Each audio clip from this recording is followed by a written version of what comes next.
Women's Engineering College Ajmer for conducting this ATAL FDP program, which is on IoT-based applications for medical applications.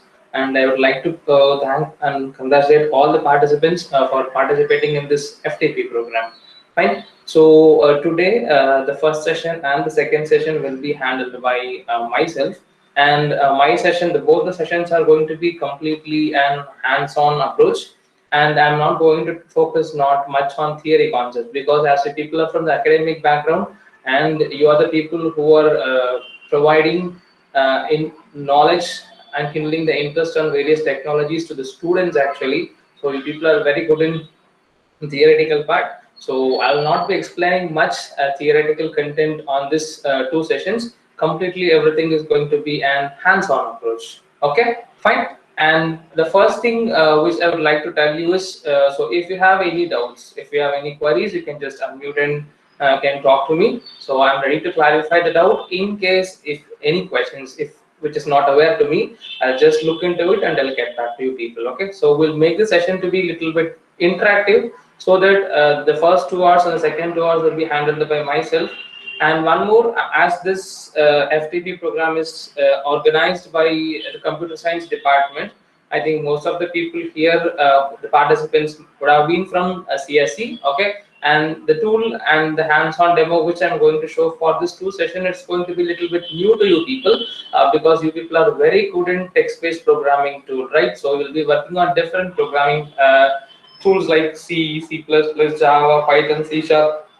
There are n number of tools are there which is used for various application and product development for projects in different industry.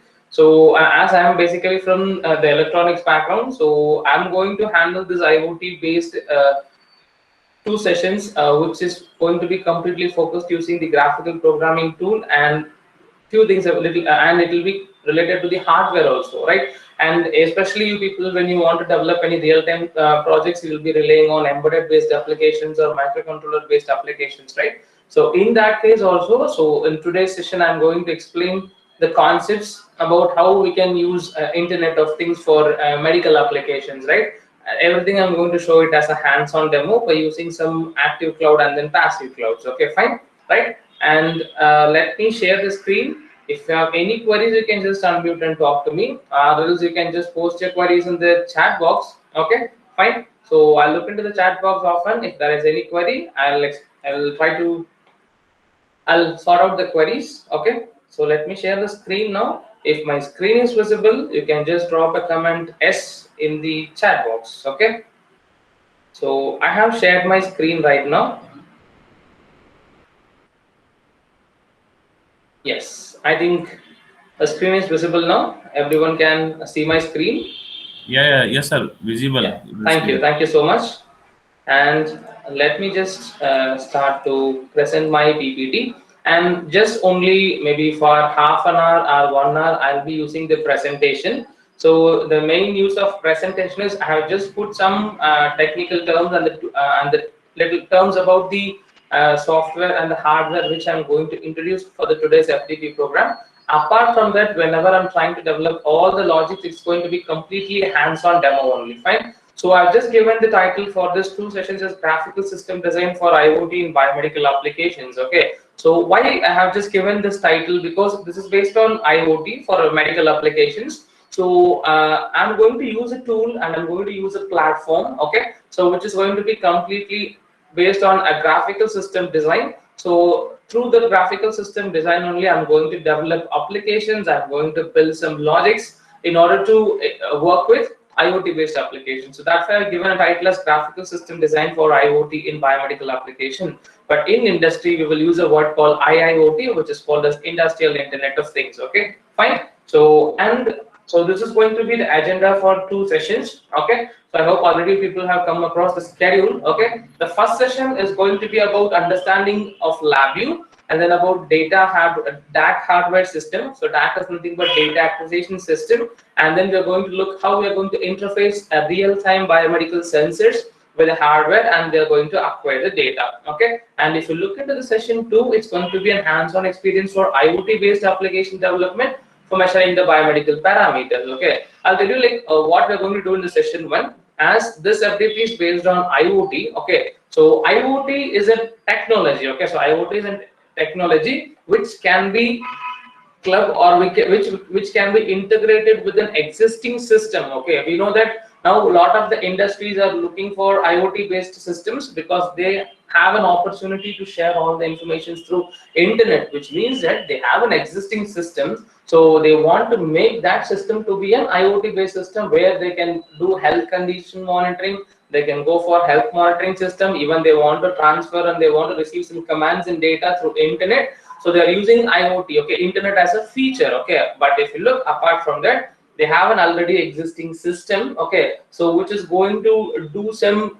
process, okay, fine. So in order to develop an application, we know the first thing is we know we have to rely on some tool, okay. So either you can go for MATLAB or you can go for LabVIEW or else you can go for Python, okay. There are different types of tools are there which will help us to develop some application. So regarding that only, so initially we are going to look at a tool called LabVIEW. So that's going to be completely a graphical based programming tool, okay. So once we are good in the tool, okay, if you know what are the functions we have to use for developing applications, okay, so then once you get a requirement, okay, requirements are nothing but steps to develop an application or to build a project, okay. So that when you go through the requirement, you will come to know like what are the functions we have to use to develop the applications, okay, fine. And then second one, I have a hardware called DAC hardware system. Okay, so what is the need of hardware whenever you want to develop a real-time system apart from simulation, right? So you have to rely on a hardware. For example, if you people want to build a real-time application system, so you will be relying on a hardware. Either it may be a microcontroller based, or it may be an embedded platform based, or it may be an FPGA based platform. Okay, fine.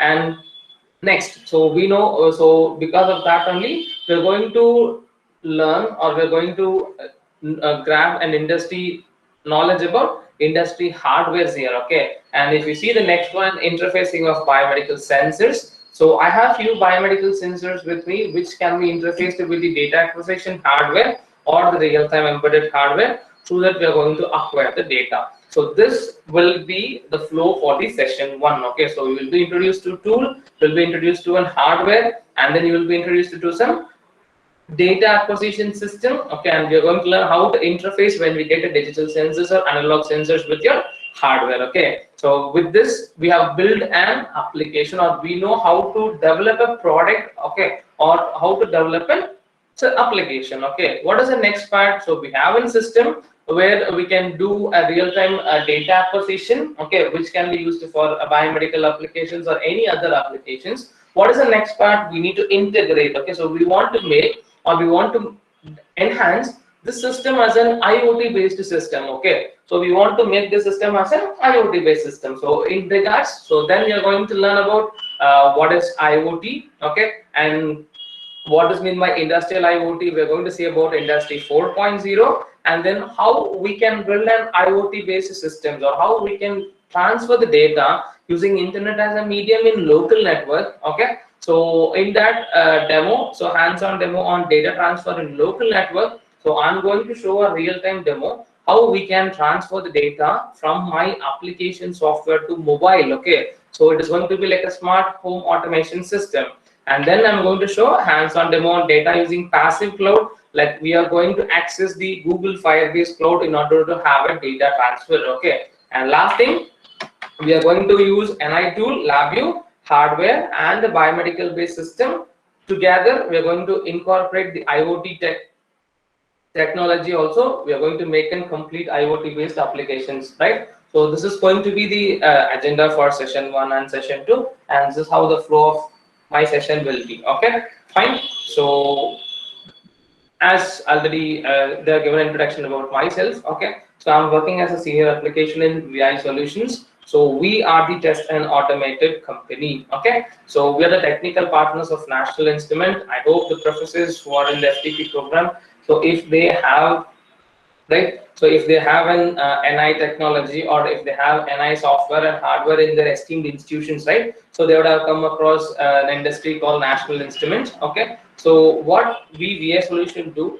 right, so we provide system engineering, we provide solutions, and we provide support for the product development on different applications, okay. So embedded system based ADE, so automated test equipment system, data acquisition system, and military product support, and work on wireless and wired communications also. Fine. So you can ask a question. You're providing some engineering problems. Okay, not we means we are solution by using NI technology. So we are providing solutions for the various engineering problems. You can ask a question like, what are the engineering problems and in which industries? Okay, so this is not an academic tool, it's completely an industry tool. Okay, so the tool which I'm going to explain today and the hardware which I'm going to show a demo, everything is used in industry. Okay, so we are working on various industry projects, okay, on different domains like avionics and aerospace, and we work on actually data acquisition system, right? And we work on a lot of AT applications where we use this NI hardware and software for our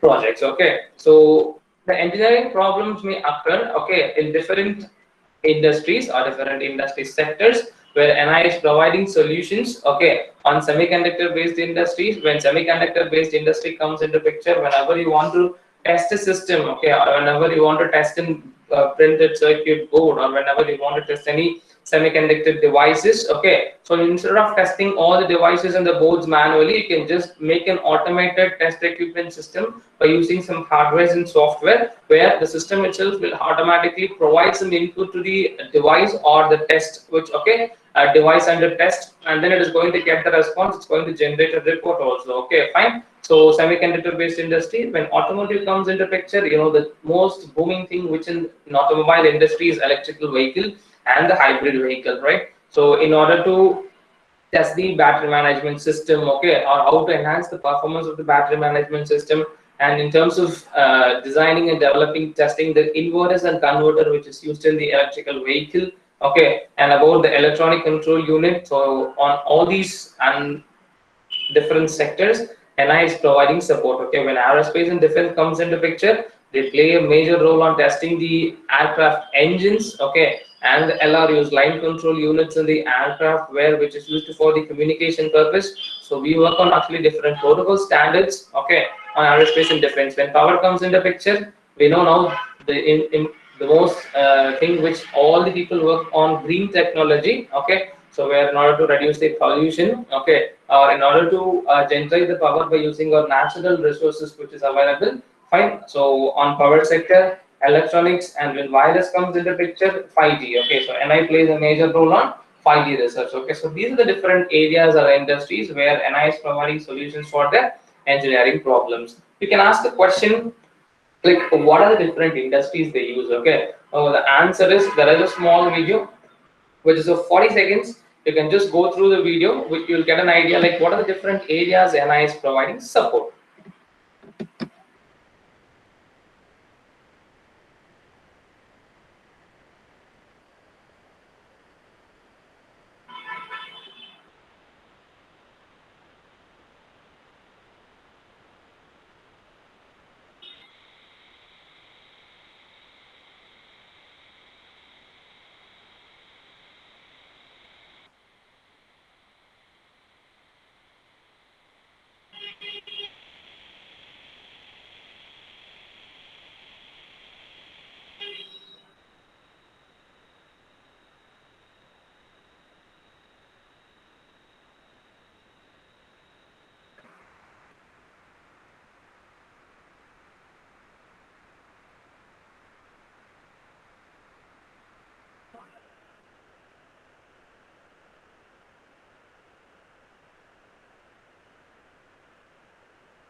Okay, so you have just seen a small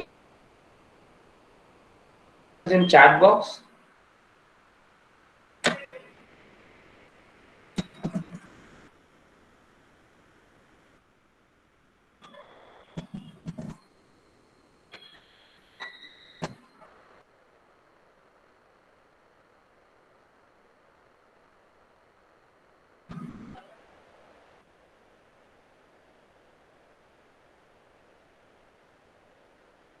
Participants, is it audible?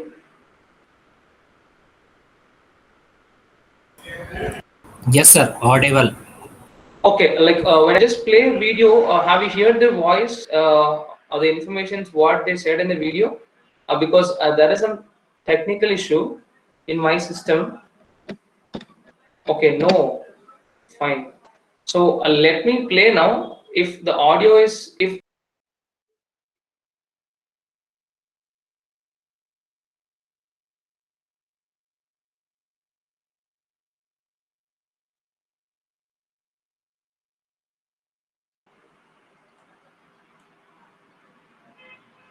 so the connection has been lost automatically, I'll just share the screen.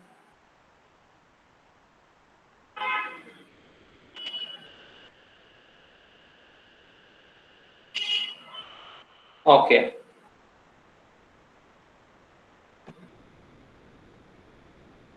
fine. So it's audible now. Let me play it again. Okay, so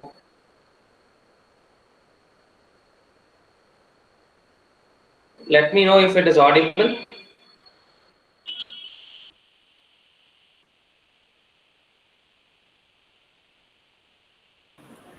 Yes, Mr. Nagarjan, you are audible.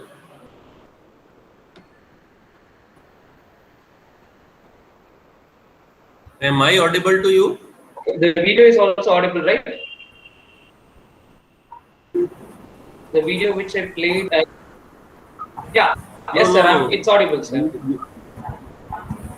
Video is not playing yet right now. Hello.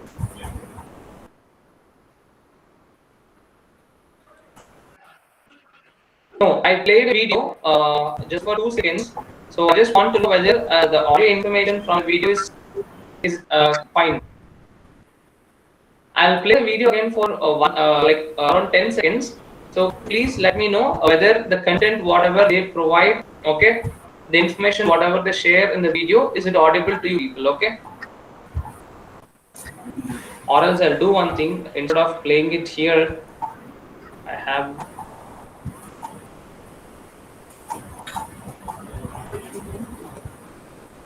yeah, so I have here, I think.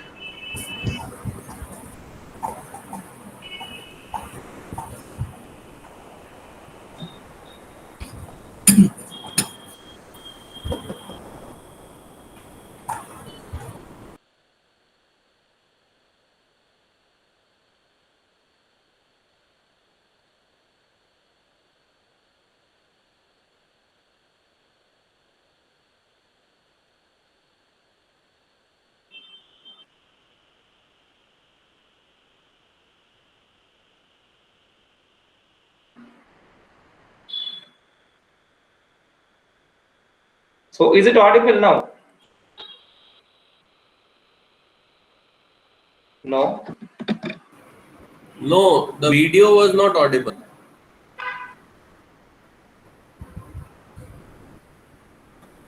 Mr. Nagarajan, Now?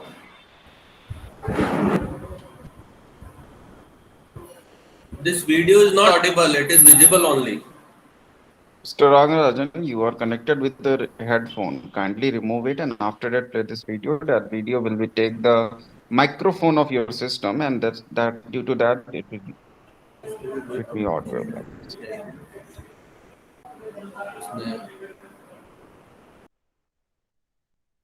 We'll just go to the, we'll move to the presentation and we'll move to the hands-on demo. So maybe within the break, I can just look into the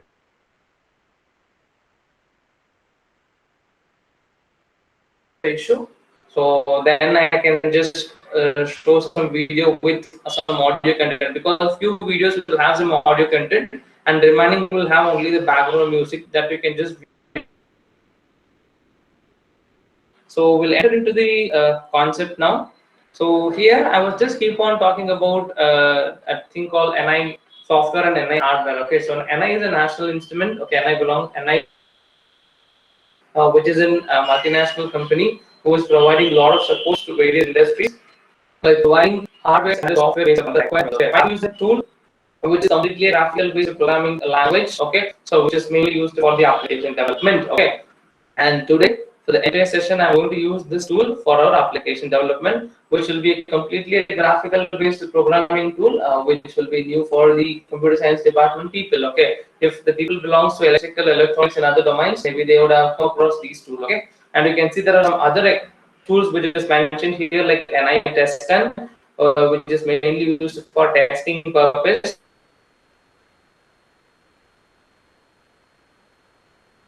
Okay,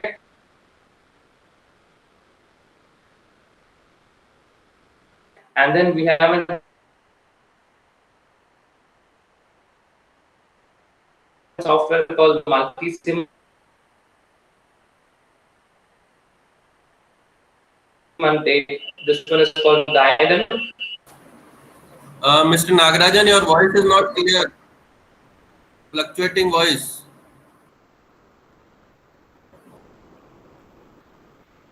Mr. Nagarajan, am I audible to you?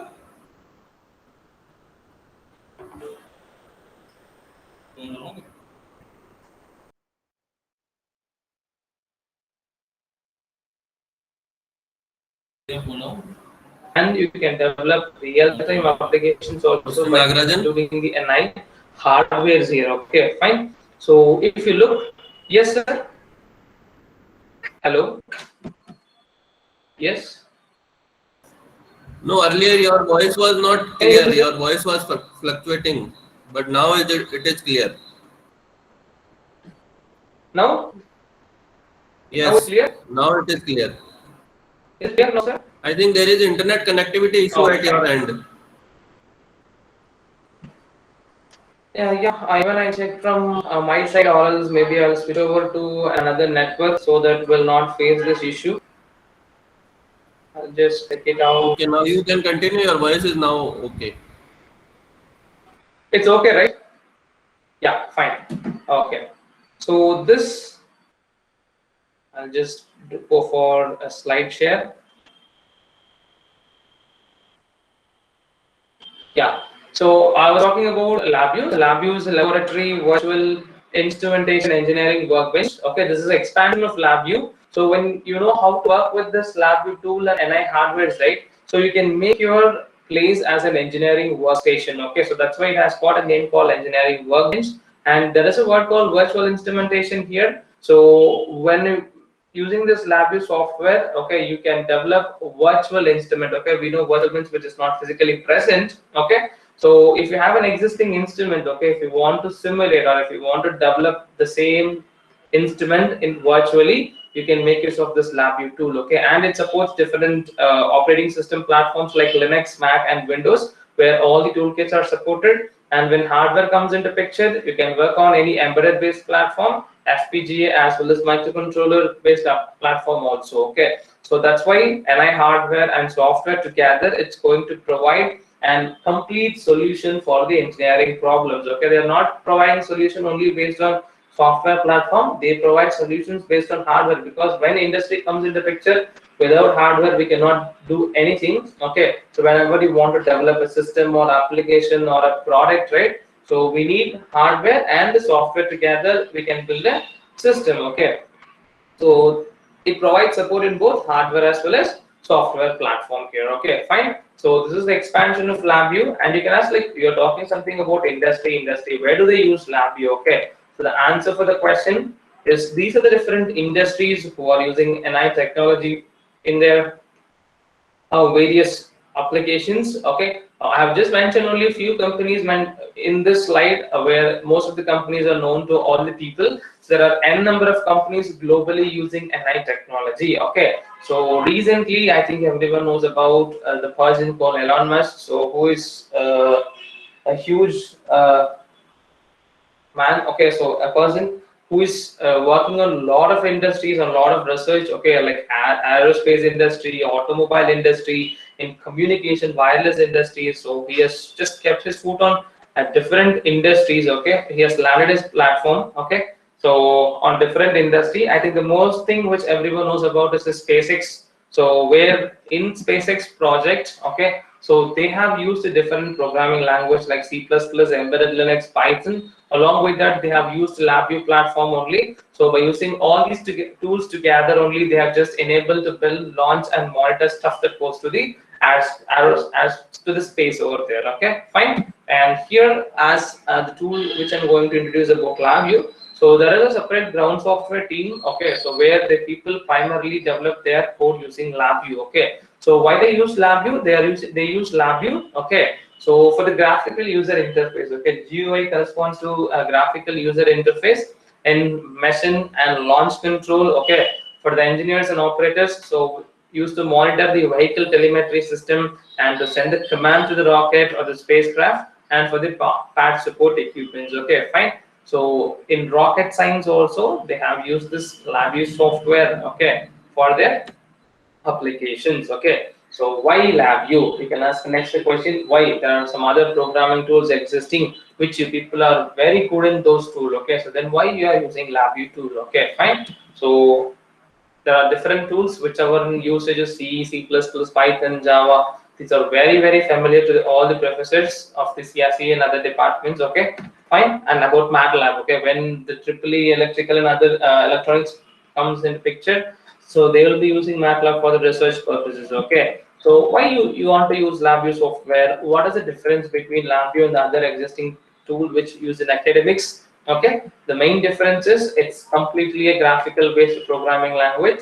It's not a text based programming language, and where you can have a user interface, okay, where you can interact with your application or you can interact with the system, okay, during your runtime. Okay, runtime itself. Fine. So you can see here. So this is an small difference, a basic difference which I can show between the graphical programming tool and the text-based programming tool. Okay, so these are the two programs which they use for addition. Okay, to develop a small addition program. Okay, so if you see there are like 10 lines of codes where they have used for C and then for Java. Okay, and it's an open statement. I'm not very much aware of the text-based programming language. Okay, I'm not good in those languages. Okay, fine. So don't mistake me because when I try to focus more thing on a LabVIEW compared to the text-based programming tool which you people use.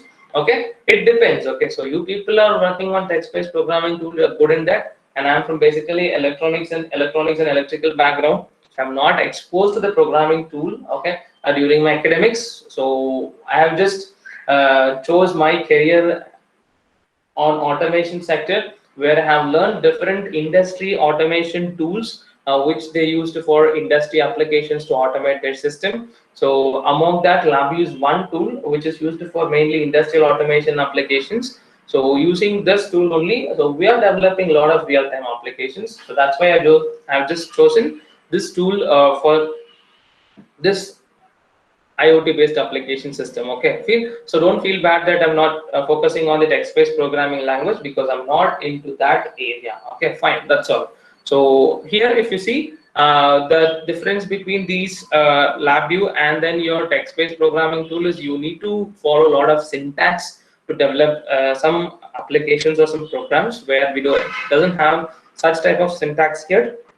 And whenever you try to develop logics, okay, so the ultimate goal is what we need to get the proper output, so I can use different functions in order to complete the applications here. Fine. If you see to add two numbers, so I need two inputs, one addition operator and then one output variable to see the result. Okay, so if you look at the left hand side, so this is an addition program which is developed by LabVIEW. Next one is C, and the third one is going to be on Java. Okay, so this is a basic difference between the graphical based programming tool and the text based programming tool here. Fine. So next, This FTP is based on IoT for medical applications. So I've just mentioned it as biomedical here. So the advantage of using NI products for biomedical applications, okay, it's going to be cost effective, okay, and it helps us in various ways to acquire and analyze the biomedical signals, okay, and you can just make a diagnostic decision making in an accurate way. And if you look, there are a lot of inbuilt signal processing algorithms are available, okay. So in LabVIEW, so whenever you want to work on different domains like communication, biomedical, embedded, FPGA based systems, or image processing, signal processing, so we have various add-on toolkits available which we can install along with the LabVIEW software, and we can use this LabVIEW tool for different domain-based research works and domain-based application or product development. Okay, so whenever you want to develop any image processing-based systems, okay, like classification, segmentation, okay, object identification, object detection, pattern matching, okay, and for instrument readers like QR code, barcode, if you want to develop those kind of image processing based applications also, and I provide support, okay. And when signal processing comes into picture, you want to sample and a continuous signal, okay, and then if you want to filter to eliminate the noise present in the signal, or if you want to apply any digital signal processing algorithms, okay, to the signal in order to extract the informations, you can use signal processing toolkits here, where you can work on wavelet transforms and time series analysis, time frequency analysis, okay.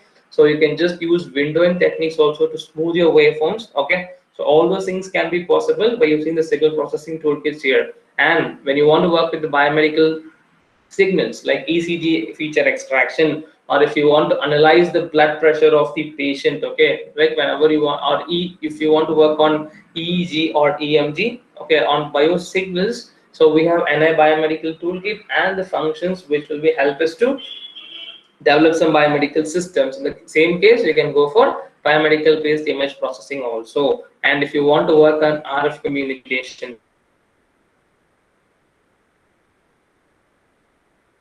okay, like MIMO, massive MIMO, or if you want to work on 5G technology, or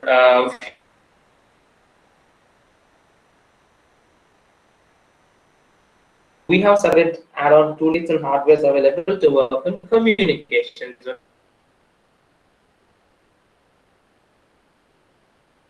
Okay, so like this, and I provide support on different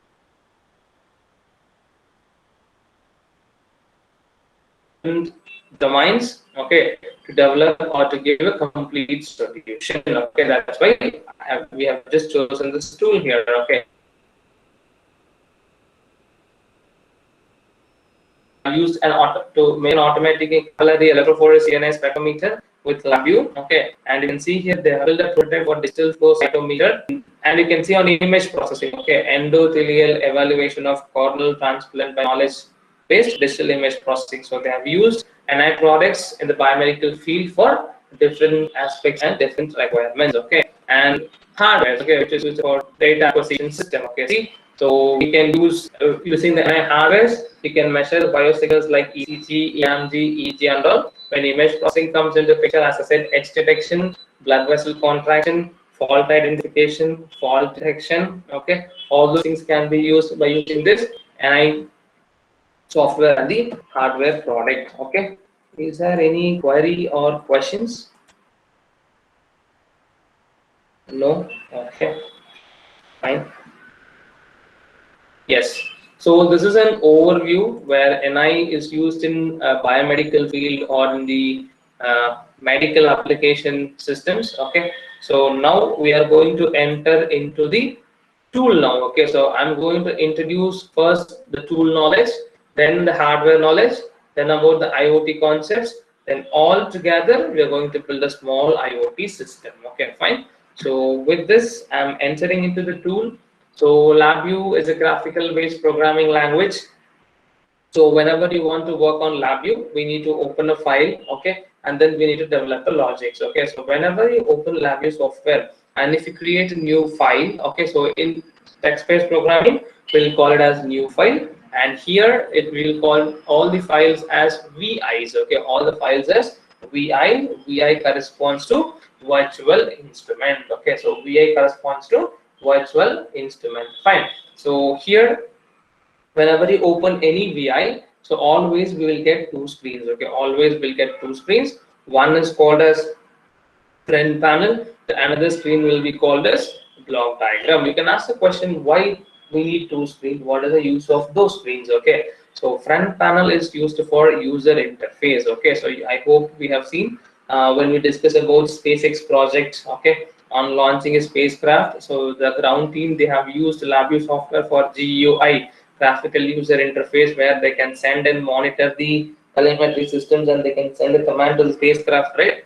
So using that front panel only, the user can interact with the system, okay, where they can send the command and they can receive and read the informations, fine. And then what is the use of block diagram? So block diagram is a place where we are going to develop the logics, okay, where all the functionality relies on the block diagram part, fine. And when the coding style comes into picture, it's completely a graphical based programming tool where we'll have the inbuilt functions available as a pictorial representation. You can just make use of it. Okay, simple addition program. It looks with two inputs, one addition operator and then one output here. Okay, this is how the LabVIEW coding style will be. And you can ask the question, what are the other important reason of using LabVIEW? There's a lot of software library and hardware connectivity, and we have domain based toolkit. As I already explained, it's you can work on different domains. Okay, and it supports third-party hardware connectivity. That is the most important thing. So I think most of the people will work on Arduino or Raspberry Pi whenever they want to develop small applications, right? Where all these small third-party hardwares can be interfaced with LabVIEW, and you can develop real-time systems. Okay, so there is also an advantage of using LabVIEW program. Okay. And the other reason for using LabVIEW is we have different hardware platform where you can develop real-time systems. The image which you're looking in the screens are the different hardware families available in NI for developing, okay, various products, okay, or to develop various applications. Fine. So we'll look into these families of hardware in the upcoming sessions.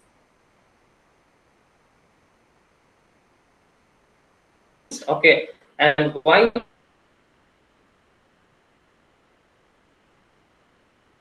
we are calling all these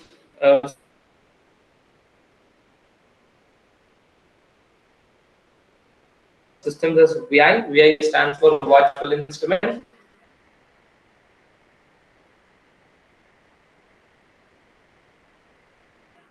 So you can virtually build, okay, you can virtually build an instrument, okay, in LabVIEW. Okay, so how we can build one in a waveform pattern, okay, so where you build these two instruments virtually by using LabVIEW. The previous slide, this is an existing instrument, and this thing which you're looking in the screen is a virtual oscilloscope, and this is a virtual digital multimeter. Okay, so when I have the NI hardware, I can make use of this virtual oscilloscope and the multimeter to see or to measure the different parameters. Okay, see, if I have laptop with LabVIEW software, and if I have an NI hardware, right, instead of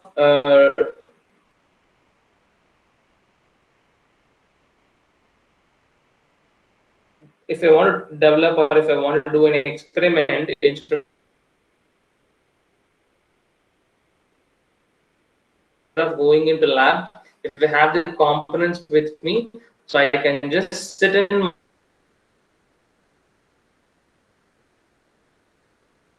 my place itself, okay, and then I can develop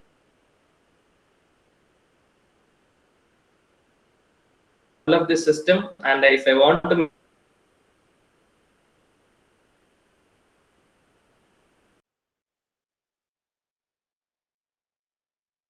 the demonstration, by using the PPT is over presentation. So I'll be using the PPT after once when I started to discuss about the hardware. Now I am moving into the LabVIEW tool completely. Hereafter, everything is going to be like an hands-on session. So where I'm going to explain all the concepts, okay, all the concepts in a hands-on demo by using LabVIEW tool. So let me switch to the tool. Before that, if you have any queries, please let me know. Any queries, professors? If you have any queries, you can ask. If there is no query, just drop no queries in the chat box so that I can just proceed. Any queries? Yes or no, you can just drop the comment in chat box. No? Okay, thank you. So yeah, so I think I'm getting a reply from the professors, from Payal and Professor Usha. Okay, so then I think I can move to the programming part, hands-on development. Can we download LabVIEW? Yes, sir, you can download LabVIEW. It's around 1.5 to 2 GB only. It's free downloadable.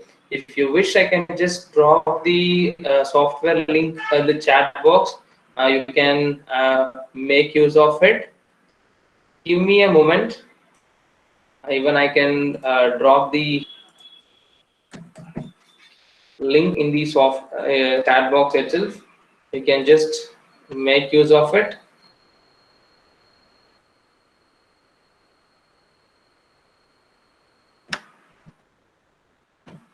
I've just posted a link in the chat box. So that link corresponds to LabVIEW software, so which is of 2020 version. Directly, if you just copy and paste, and if you click on the link, the software will get automatically downloaded. So kindly make use of broadband. So don't rely on the mobile internet. If you're relying on the mobile internet, make sure that you should have more data. Okay, so because it consumes around 1.8 to 2 GB. So if you have enough data, so you can just make use of your mobile internet, or else you can go for your broadband connection. Okay, fine. So this is the LabVIEW software link of 2020 version. I'm using LabVIEW 2018. Okay, so you can make use of this link to download the LabVIEW software. It is free downloadable. It will come only for 7 days. If you just go to National Instrument website, and if you just create an account, like how we'll create an account in Twitter or in other networks, right? So in the same way, you can just create an account by providing your Google Gmail informations. And if you just log in using NI account, your software will be valid and it will be extended up to 45 days. You can use it for around 1.5 months. Later, automatically, it will get expired. If you wish to continue, I think in your institutions, the people will have the licensed version and you can make use of it. Okay, so after 45 days, if you want to continue to work with the LabVIEW software, you can just get back to me. I'll help you out. Okay, fine, right? So we'll look for some any other options, whether we can extend the evaluation period. Okay, fine. So we'll look into that. So you can make use of this link to download the software. Fine. So now I have given a link also.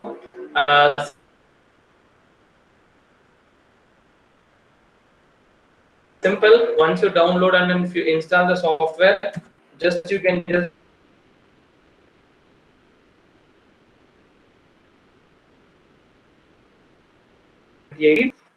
it's okay. Just select the option, so you'll get a screen initialized. Okay, and for you people, as you are using evaluation version, you will get a small option either to log in, or else you get an option called activate purchase. Okay, evaluate, activate. Okay, and then some options. Just right click on evaluate and click on no. Okay, right click on evaluate, you'll get two options. Select no, automatically LabVIEW screen will get open. So for me, as we are having licensed version of systems, so when I open LabVIEW, directly my LabVIEW will get initialized and I'll get this screen only. Okay, I'll get the screen. So you'll get a screen as setup and explore. Just close this, and this is a screen which you will get when you open LabVIEW. Okay, fine.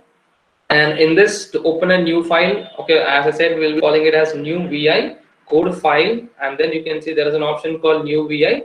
Click on new VI. Okay, once you click on new VI, you will get two screens. So this is what I have just shown in the slide also. Okay, so there are a lot of shortcuts which we will use to do the work in a very faster way. Simple to open a new VI, the shortcut is Control N. Okay, the shortcut to open a new VI is Control N. Maybe I think some people will ask the question also. So new VI. Okay, so the option is CPR plus N. Okay, I'm just putting in the chat itself. You can just make use of those shortcuts.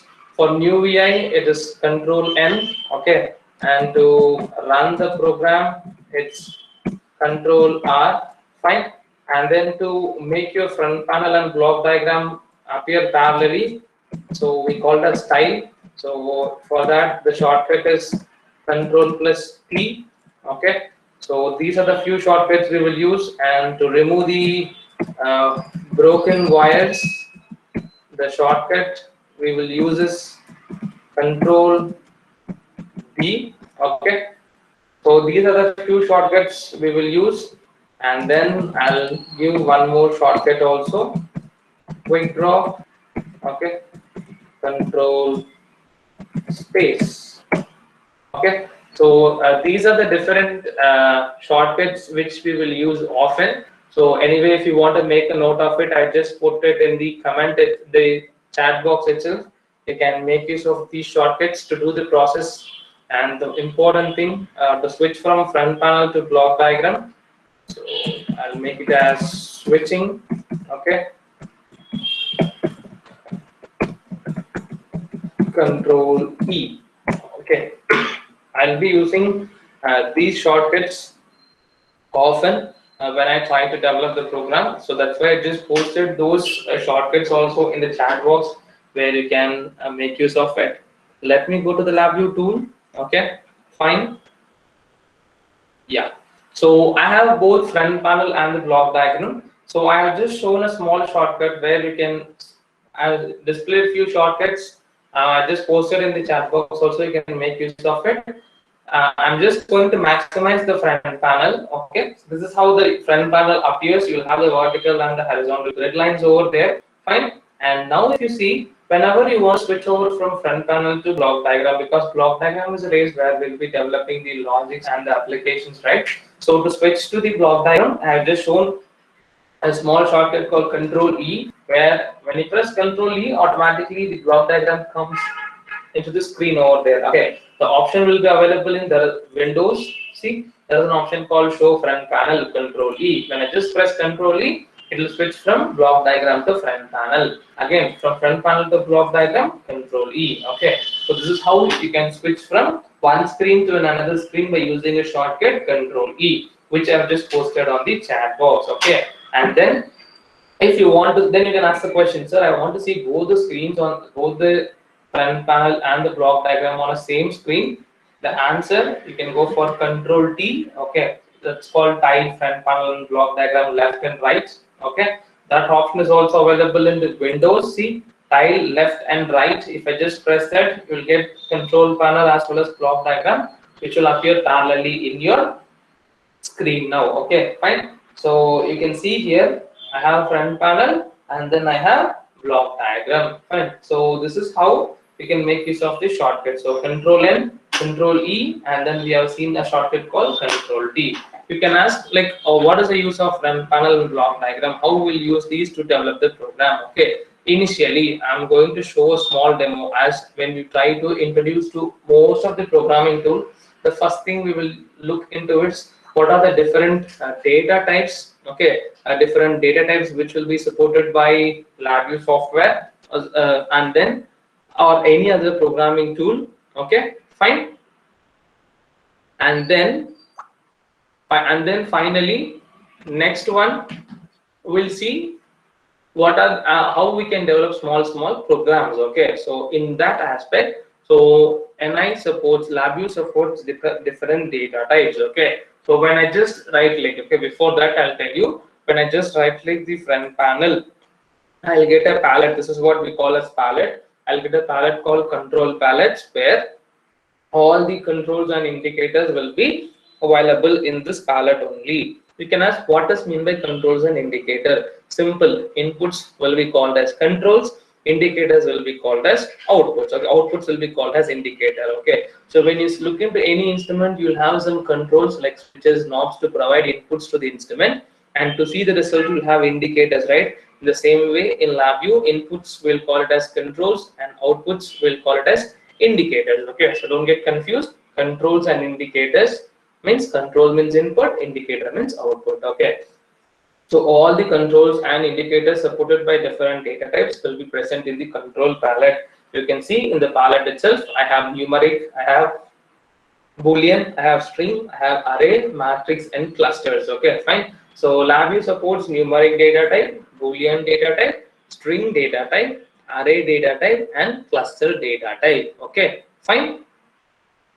So now when I just move to the block diagram, okay, when I just move to the block diagram, I have a palette called function palette where, okay, all the functionalities for the respective data types are available. Okay, see here also I can see numeric, boolean, string, okay, arrays, cluster. But when I place my cursor on the numeric palette, I'll get all the arithmetic operators. When I place my cursor on the boolean palette, I'll get all the boolean operators. When I place my cursor on the array palette, I'll get different array functions. Okay, so where all the functions will be available in the function palette. Okay, so this is how when you right click front panel block diagram, you'll get two palettes here. Clear? Fine. Next we'll enter into the data types. Okay, so I'll start with numeric data type. Right click on the front panel.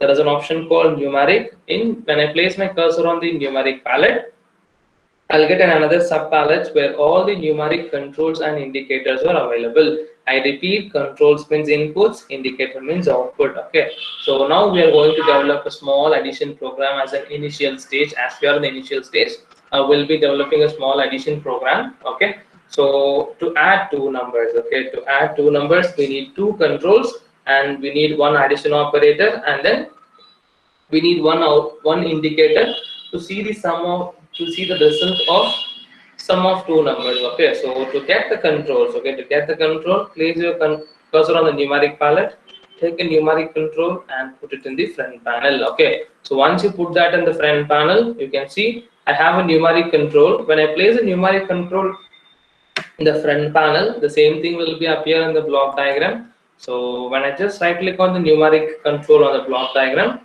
there is an option called view as icon. In your systems and all, this is how the controls and indicators appear in the block diagram, like an icon format. Okay, for me it will appear like a rectangle box because I have just changed some internal settings in the lab view. Because when we develop applications, right, when we make all the controls and indicator to appear as icons, it occupies more space. In order to avoid that, so we have just changed some settings in LabVIEW. Okay, so that when I put any controls and indicator on the front panel, the same thing will appear in the block diagram in rectangle, like a rectangle box. Okay, so why all the controls indicator whatever we place in the front panel appears in the block diagram? Because through that only we can get the values, okay, from the user, and we can display the results and we can pass the value to the indicator so that the user can view the result. Okay, so that's why when we place any controls, any indicator in the front panel, the same thing will appear in the block diagram. Okay, so to add two number, I have one numeric control. If you want to give any name, double click and you can just provide the name, input 1, and another numeric control, I'll place it here, input 2. Fine. So I want to enlarge the size so that it looks big when you look into the screen. I have two inputs. I have one input 1 and another one is input 2. And then to see the result, I need an indicator. So right click on the front panel, numeric control, numeric indicator, place it here. Okay, output, or you can just give the name as result. Okay, expand the size so that and see, I have two inputs and I have one out indicator. Okay, fine. What is the next one? Addition operator. See, when I just right click, I'll get only numeric controls and indicator. I will not get any operators. But when I go to block diagram, right click. See, when I place my cursor on numeric, I got the numeric addition operator. You can just put it in the front block diagram. Okay, let me use magnifier. Okay, so that I can zoom in and I can show demo. See, I'm going to expand so you can see it properly. I have two inputs. I have one indicator and I have an addition operator. Then how can I pass the values from input to the addition function and from output of addition function to the indicator? So simple. When we have components, if you want to interconnect all the components, we will be using wires. In the same way, here to pass a value from one point to another point, from controls to indicator, or from functions to the another function or indicators, we will be using wiring tool. Okay, so how can I use the wiring tool? Place your cursor on the input, okay, the out terminals. See, you will get a black color structure. It's called wiring tool. Just drag, okay, you'll get a wire, give a click, okay, it will get fixed up, give a click, and then you can just directly connect it here. See, automatically you have connected your controls to the function. So here also click, fine, connected. Right, I have control and then I have indicators here, and then see output. Here also click and you can connect. That's all. The sum of two numbers is over. So to add two number, I have two controls, one addition operator, one indicator. Okay, and now I have shown a shortcut control R to run your program, or else you can see there are some options here in the front panel and block diagram. There is an arrow mark, which is when I place my cursor, it is showing as run, and next one is run continuously. This is abort execution, this is pause. Okay, so these are your execution functions, and here also run continuously, abort and pause. Okay, so we know whenever I press run button, my program will run for one time, it will do the execution, it will show the result in the respective indicators. When I go for run continuously, my program will be keep on execute under execution state. In case if you want to pass a program, you can go for pass operation. So abort execution is like emergency shutdown, but we will not more often use that abort execution. Okay, so we'll start with run function first. Okay, to give inputs here to the controls, you can just double click and you can type the number, or else you can make use of these up arrow and the down arrow. Okay, you can see here increase, the values will get incremented, and here it is decremented. Okay, so now 10 plus 5, we need to see the results. When I click the run button, it shows the output of two numbers, the sum of two numbers. Okay, and now if you want to run the program continuously, where you need to provide the values, right? So you can go for run continuously. So you have 10, and when you click on run continuously, all the vertical horizontal grid lines will get disappear. When you see the screen like this, which means your program is under execution. And now here if I enter 10 plus 10, I'll get 20. Okay, and if I just enter 50, and I'll get the output as 60. Okay, to stop the program again, go to this run continuous option, click, the program will automatically comes out of execution. Okay, so this is how you can just develop a small IoT program by using this graphical programming tool. Okay, so we have seen about numeric data, and if you look here, the color, okay, the color of the controls indicator and the wire appears orange in color. So in LabVIEW, whenever you see any controls, indicators, okay, and the wires which is appearing orange in color, it corresponds to numeric data of DPL, double precision floating point number. You can see in the box itself they are mentioned as DPL. DPL corresponds to double precision floating point number. Okay, if you want to work on integer data type, okay, in case if you want to work on integer data type, if I just take a normal numeric control in the front panel, by default it will appear as an DBL data type only. If you want to change this to integer data, right click on the numeric control, there is an option called representation. Okay, and expand, and I'll show. Right click, representation.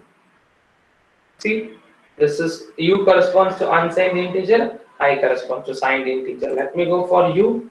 It is unsigned integer of 8-bit, and now you see it has been changed into blue color. Okay, so blue color corresponds to integer data type. Okay, just if you want to perform some arithmetic operation like increment or decrement, connect it. Right click, create indicator. See, whenever you're going to work on numeric integer data, it appears blue in color. In LabVIEW, each and every different data type, okay, each and every different data type is represented with different colors. Okay, fine. So orange corresponds to numeric DPL, blue corresponds to integer, okay, numeric data type, fine. And then next one, we are going to discuss about Boolean data. Okay, if you want to work with Boolean data, so in the front panel, Boolean. Okay, see there is a palette called Boolean palette where all the Boolean controls and indicator will be available. I'll go for a push button. Let me take a Boolean push button. I'll place it here. In the block diagram, it appears as a rectangle box. So for you people, it's how it is. This is how it looks. Okay, fine. And I'll just place this so that I can show all the different data types together.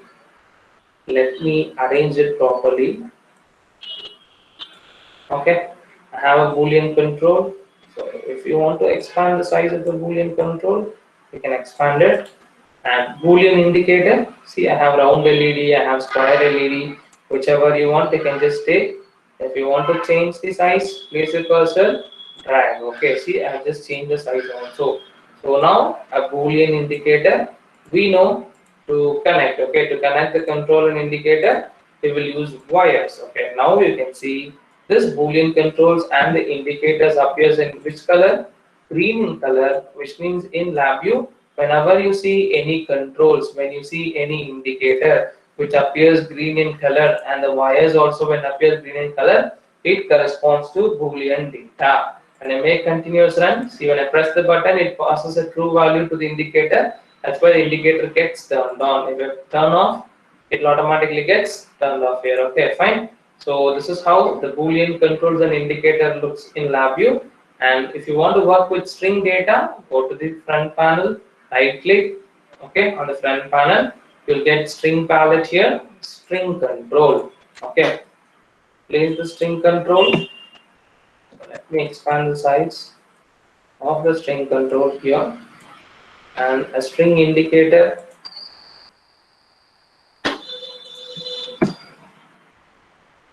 Okay, I'll just place it here.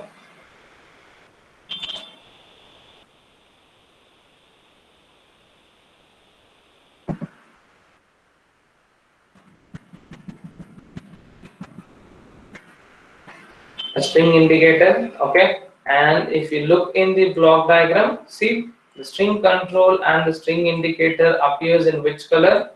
So this is a string indicator. Let me change the name. Okay, and this is a string control. Fine. When I connect the controls and indicator, it looks pink in color. You can see each and every data type in LabVIEW is represented in different colors. Okay, so that when you look into the program, your program or application may consist of different data types depends on the requirement, where each and every wires and controls and indicators for the respective data type is represented in different colors here. Okay, if you want to type something here, so have a nice day. Okay, so I'll just increase, you can see.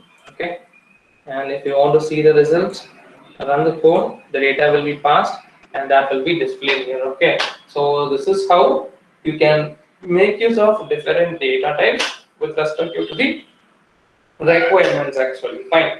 So whenever you want to develop any applications, whenever you want to work with some numeric based requirement, you can go for integer or numeric. If you want to pass any command, you can go for string data type, or if you want to pass any true or false or 0 1 values, you can go for Boolean data. Simple. Array is a array means you already people are aware, group of elements of same data type. Okay, so next one is cluster. So cluster is similar to structure in text-based programming language. Okay, fine. So structure means group of elements of different data type. In LabVIEW, we call it as clusters. Okay, cluster means group of elements of different data types. Okay, so this is the introduction about the LabVIEW environment and about the different data types in LabVIEW. Okay, fine. And next one is the most important thing. Whenever you write any program in your text-based programming language, it executes line by line. When you write 10 lines of code, it executes from top to bottom. Okay, but in LabVIEW, it is not a text-based programming language. It's a graphical-based programming tool. So you can ask like how the execution flow will be. Okay, the answer for the question, LabVIEW follows data flow programming. Your flow of data is going to determine the order of execution. Okay, I repeat, the flow of data is going to determine the order of execution. Fine.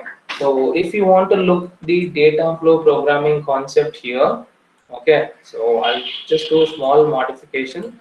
I have done some addition program. Along with that, let me do some Let me add few more functionality.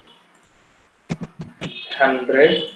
Okay, and then I'll go for again numeric. I'll go for one increment. Okay, and then again numeric. I'll go for one addition. Okay, maybe this input difference on this one, and to see the result, one indicator. Okay, result. I'll give a name as result. If you look here, when I run the code anyway, we know we're going to get the output, but how the execution will be, okay? So LabVIEW follows data flow programming, right? Your flow of data is going to determine the order of execution. What it means, okay? So data flow programming, whenever you run the code, whenever the functions in the block diagram, okay, whichever the functions in the block diagram receives all the inputs, right, that will execute first. If you look into this addition program itself, if you look into this small program, when I run the code, okay, if you look into the multiply function, it receives the one input from the 100 constant, but another input depends upon the output of addition function. If you look on this addition function, right, so one input depends upon the, it will directly take from the control, but another input depends upon the output of increment, okay. So when you run the code, the only function which receives all the input immediately is addition function, that will execute first. Then if you see, the value will be available here, but another input terminal of add function depends upon the output of increment. So after addition, multiplication, then increment, then addition, then you'll get the result here, okay. So this is what we call as data flow programming. Your flow of data is going to determine your order of execution, even if you want to check the data flow programming. See, there is an option called highlight execution, which is called as debugging tool, and when you just click on this bulb, okay, so it will get turned on, and if you run the code now, see, you can see the flow of data from one point to another point, okay. So this is what we call it as data flow programming. Your flow of data is going to determine your order of execution, fine. So this is the introduction to the LabVIEW data type, and about the LabVIEW,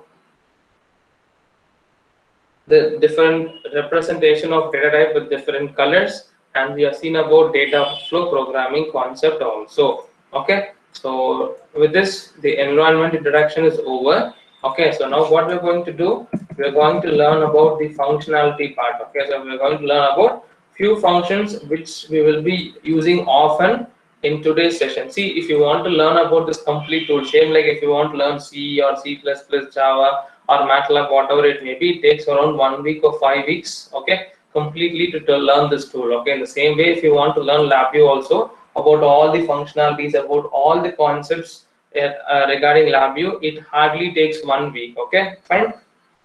So like I cannot explain all the concepts here because we need to move on to hardware part and to IoT part. So whichever the functions I'm going to use for the today's session, so I'll be explaining about those functions and the related concepts only, okay. I cannot use, or I cannot explain all the concepts together, okay, fine. So just now I'm going to, okay, so I'm going to just move on to the functionality part, okay, fine, right. So now let me move on to the functionality part here, okay.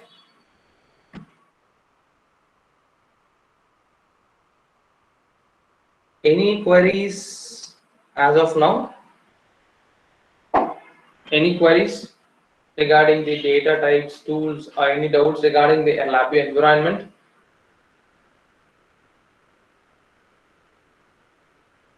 Any doubts? Any queries? Good morning, sir. Good morning, ma'am. No, Good sir. morning. It's really very good session, sir. We are Okay. learning so many things, but one thing is you are showing us this LabVIEW is only helpful for electronics friends, or even it will help for computer science students.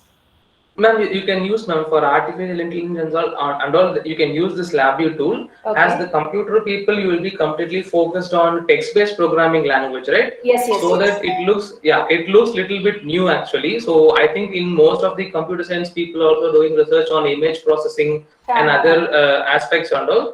So Okay, for okay. those kind of applications, you can use this LabVIEW tool, ma'am. Oh, very good, sir. Very good. Sir, Okay. sir, background, which language it will be using, sir? C sharp, ma'am. C sharp. Okay, fine, sir. Yeah, Thank you. the Thank you. developers, there is a separate R&D team in National Instrument. Okay, So okay. those are the people who are developing this LabVIEW tool and the other functions. Okay. So they will be using C sharp and other languages to develop this LabVIEW application. So as we are the LabVIEW application engineers, we will be using this tool for application development. Okay, So we okay. were not working on LabVIEW tool development. Okay, We okay. are using this LabVIEW tool for application development. If you look at the backend, they are using C sharp and other languages Okay. for developing this language. Okay, sir. But one more one doubt is you are Yeah, drawing the all images means circuits, functions. everything, sir. Ah, yes. Functions. Can we get that code? Means if I see code for that whatever you're writing code. Ma'am, even I couldn't extract those tools, ma'am, because even I don't know like how, what is the code they have used to develop these functions and all. Okay, okay. So that will be completely taken care by LabVIEW people. So we can only access these functions. We Okay. cannot see this, and there are some functions where you can see, but it will be available as a DLL file, Okay. library file. Even we cannot have an access to open it, ma'am. Okay, okay, fine, sir. Thank you. It was really good, sir. Thank you. Yeah, thank you, ma'am. I think there is another query from Antra Rai Chaudhary. For Arduino programming, do we need Arduino hardware or LabVIEW? Will act as a simulator. So when you want to develop any Arduino programming, you don't need to. You need an Arduino hardware to develop a system. But in order to write the code or in order to dump the code, right, you don't need to follow the C script. You can make use of LabVIEW.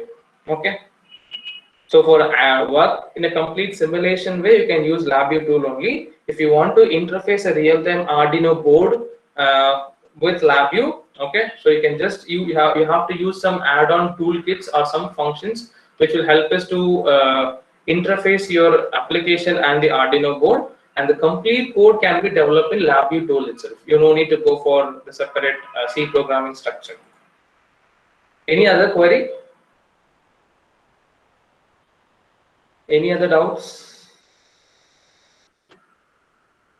Okay, so if there is no doubt, I'll move further. So let me move to the programming concept. Okay, so this is about the data types. In case if you want to have these VIs at the backup in desktop, I'll create a folder. I'll just save all the videos. See, sorry, not all the videos. I'll save all the VIs. If you want, I can just share it to the coordinator. You can get Women's Engineering College, Ajmer. I'll save this. LabVIEW introduction. I'll give it as LabVIEW intro. Okay. I'll save this code. Maybe if you want all these codes, whatever I explain, I can share in the future. So for safer side, let me save this. Okay. So I'll be closing all the VIs directly. So if you want to have a practice or if you want to have this for a reference, you can make use of it. Okay. Yes. So before moving into the hardware part, okay, so where we are going to interface the real-time sensors with the hardware.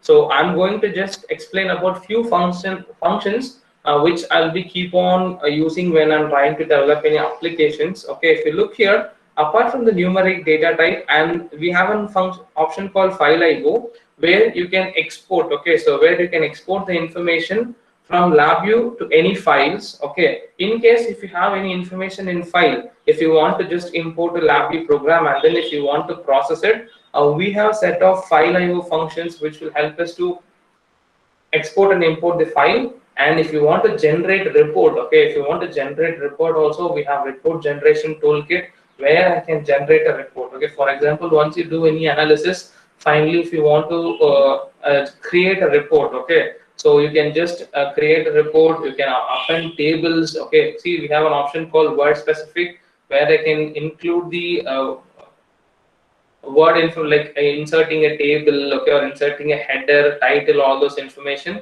And if you want to just put an Excel sheet on the report itself, which supports Excel specific toolkit, and if you want to update any graph or image also, we have an option to update the images in the report itself. Okay, so we can generate report also. So I said, I already told, right, how you can work on different domains. See, I have an option called signal processing, where all the signal processing functions are available, like time frequency analysis, okay, wavelet analysis, or if you want to go for transformation, FFT, DFT, DCT, Laplace transform, all these things can be done.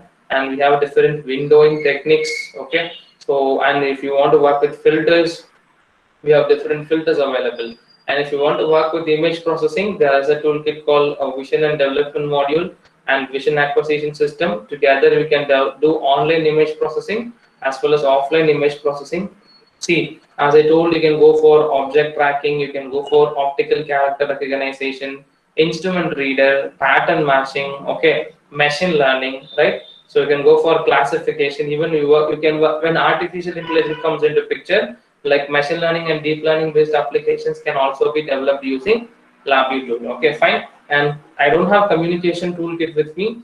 And if I want to work with biomedical also, I have some biomedical toolkits, okay, where I can go for ECG, EMG, EECG, as well as BP, blood pressure prediction. All those things can be done. Okay, so like this, different domains can be supported by LabVIEW tool. Okay, so we'll just go with the function now. So I'm going to explain only three start functions here. One is about case structure, which most of the time we will use.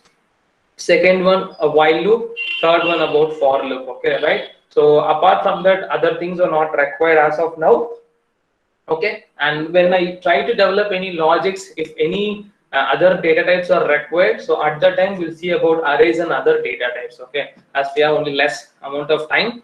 So when we go for structures, okay, so we have case structure, we have for loop, we have while loop. Okay, so I'm going to explain about these three functions. Okay, and then I'm going to move to hardware part.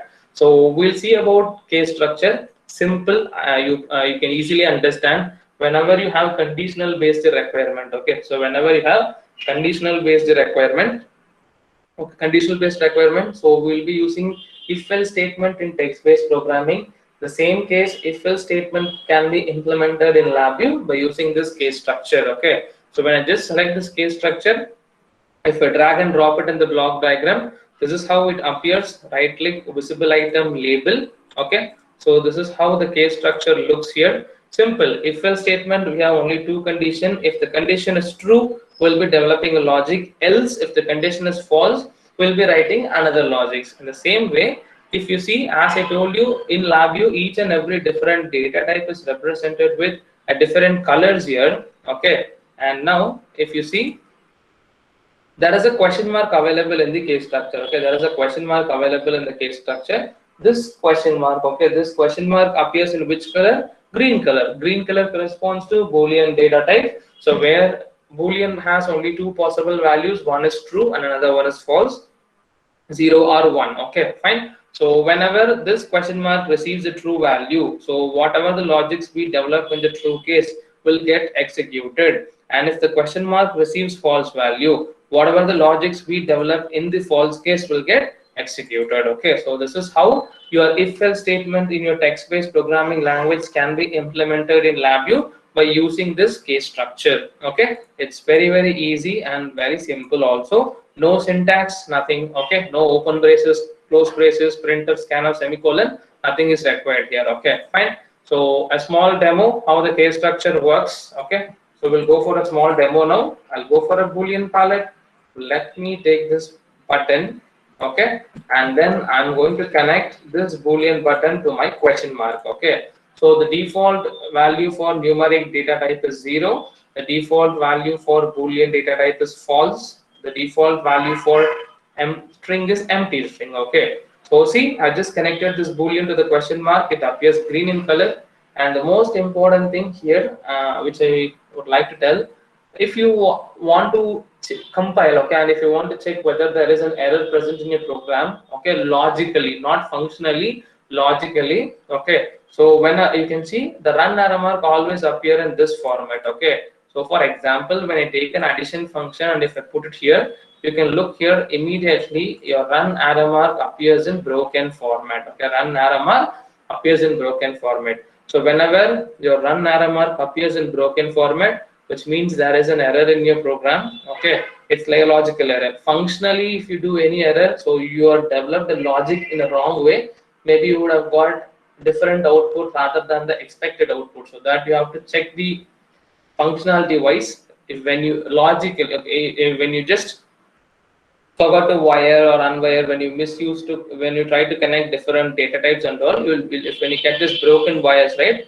which means that there is an error in your program. Just click on the arrow mark broken wire, it will list out, okay, in which program you have error, in which part you have error, and what is the, they'll give a detailed description also, the reason for error and how to rectify the error. Okay, see, one or more required inputs to the function is not wired, and if I just click show error, the addition function will get highlighted. Simple. We have two inputs for the function, right? These two inputs are not wired with any value, that's why it is showing a broken arrow. When I remove this, see, automatically run arrow mark appears in the normal format. Okay, in the same way, if I forgot to wire or if I forgot to pass any value to the question mark also, see, your run arrow mark appears in the broken format, because this question mark is a required input terminal. Always we need to pass a value to the question mark, or else your run arrow mark will appear as broken format. Simple. Whenever the condition is true, whatever the logics we develop in the true case will get executed. When the condition is false, whatever the logics we develop in the false case will get executed. This is how the case structure works. So simple, a small demo I'm going to show when I press the button. Okay, so when I press the button, I want to add two numbers. When I'm not going to press the button, I want to multiply two, or else we can just we don't want to go for that much difficult logic. Let me take an LED. Okay, so when I press, it has to turn on. When I'm not going to press, it has to turn off. Okay, so what I'm going to do, I'm going to place this Boolean control outside. Okay, so I'm going to take some constants. Okay, so when I press the Boolean button, I want to pass a true value. I want to pass a true value to my Boolean button. So for Boolean indicator, I'm going to Boolean palette. There is a constant called true constant. Okay, I'll take it here. When I'm passing a false value, I want to pass a false value here. So let me pass a false constant. Okay, this is just for the understanding purpose only. Okay, so inside the true case, see, I'm going to place a true constant, I'll pass it here.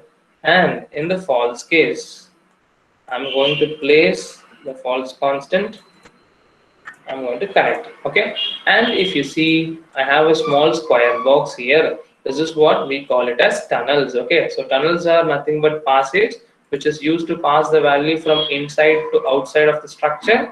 Okay, and vice versa. So if you check here, when I run the code, see, when I'm not going to press the Boolean button, if I press this highlight execution, my false case will get executed. Okay, and the false value is passed from my false case to the indicator. And if you see, when I press the button, so now a true value will be passed to the question mark, and my true case will get executed. Okay, and the true value will be displayed in your indicator. Okay, so this is how your if else statement works in LabVIEW. Okay, so whenever you have conditional based requirement, right, so you can make use of this case structure. Fine, this is an overview. Okay, overview of the case structure here. Fine, so with this there are a lot of concepts we can work with the case structure, but this is a basic thing which we want to know exactly how the case structure works now. Fine. So next we will directly move into the loop. Okay, because loops plays a major role when we develop applications. Okay, in my application, whenever I get conditional based requirement, I can make use of this case structure. Okay, fine. So this is a small demo for structure. Okay, so let me create another VI. So where I'm going to explain the concept of loops. Okay, so loops are very important. So it takes some time to explain the concept. Okay, so already you people are very good in looping concepts. Okay, so like I don't need much time to explain here. Okay, simple. Next I'm moving into the looping concept. Okay, simple. Why we'll go for loops? Whenever you want to do any process in a repetitive manner. Okay, whenever we want to do any process in a repetitive manner, we will be going for loops. Okay, so we have only two different type of loop. One is while and another one is for loop. Okay, so we know whenever you want to do any process in a for a known number of times, okay, you can go for loop, where you can just provide the information how much number of times your for loop should execute.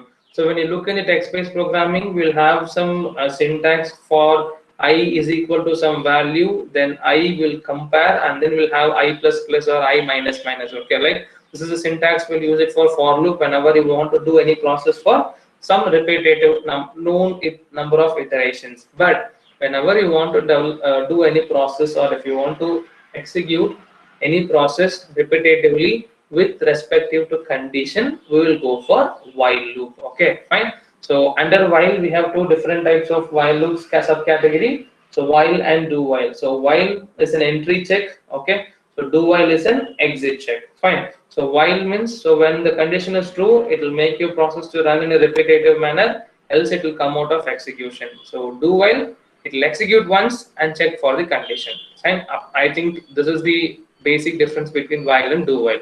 So directly we will jump into the loop. Go to structure palette. We have an option called while loop here. Click on the while loop, drag and drop it in the block diagram.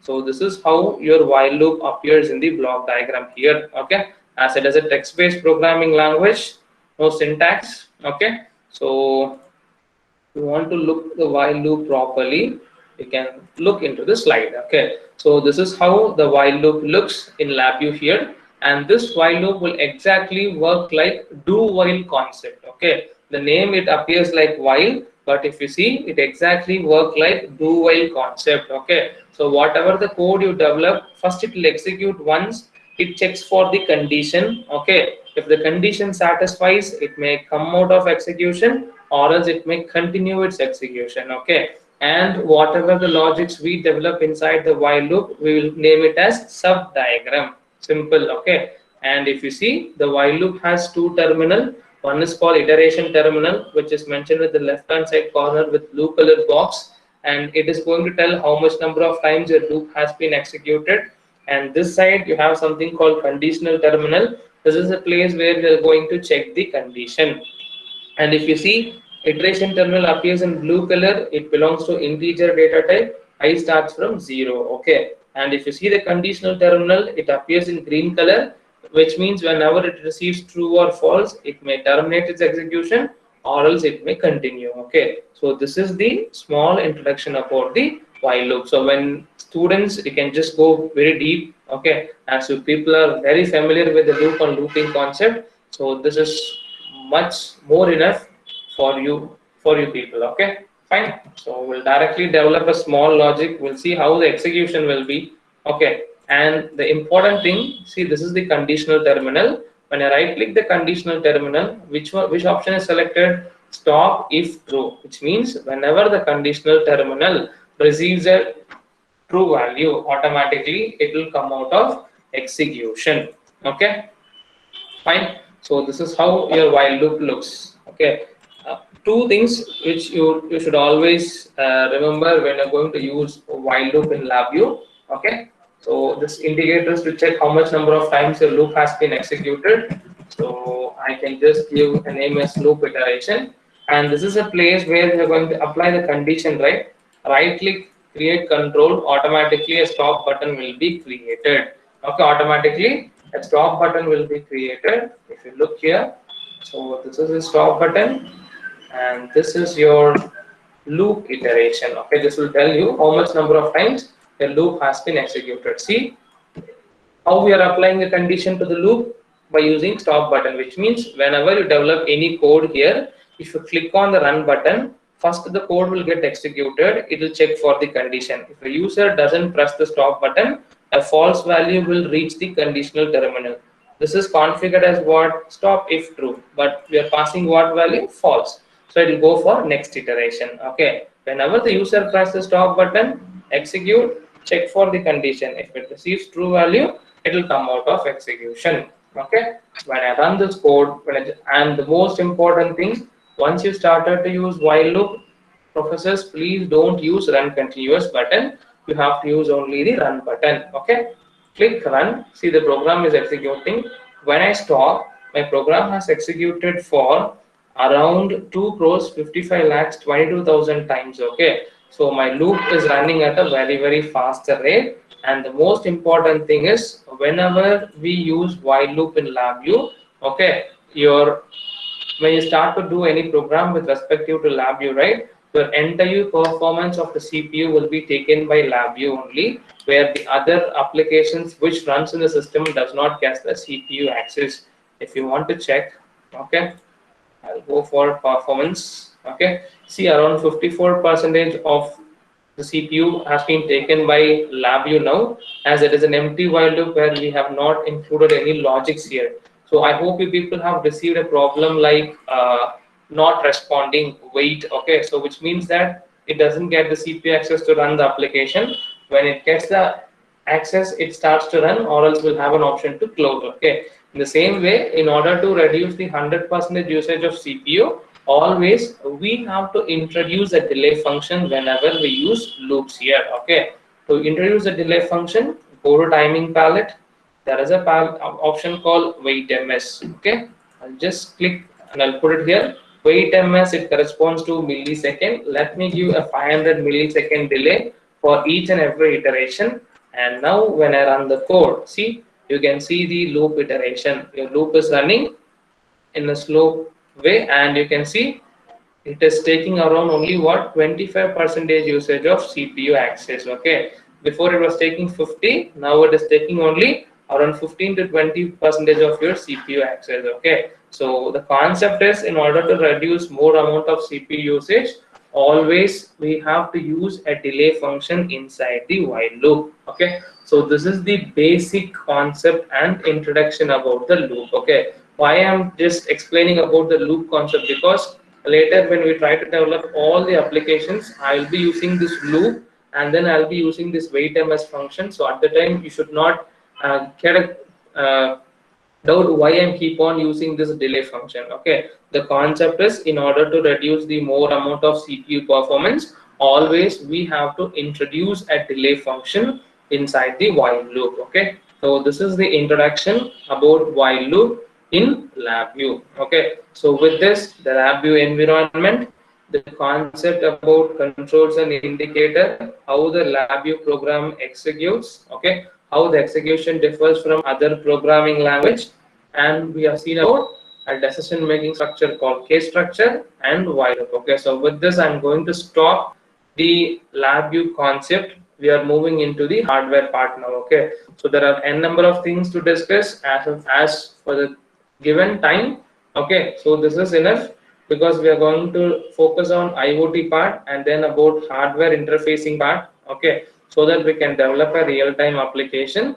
Okay, so that these are enough to develop for the further timings. In case if I'm going to introduce any new functions, okay, or new logics, I'll explain at that time. Okay, so now I'm moving into the hardware part according to the agenda.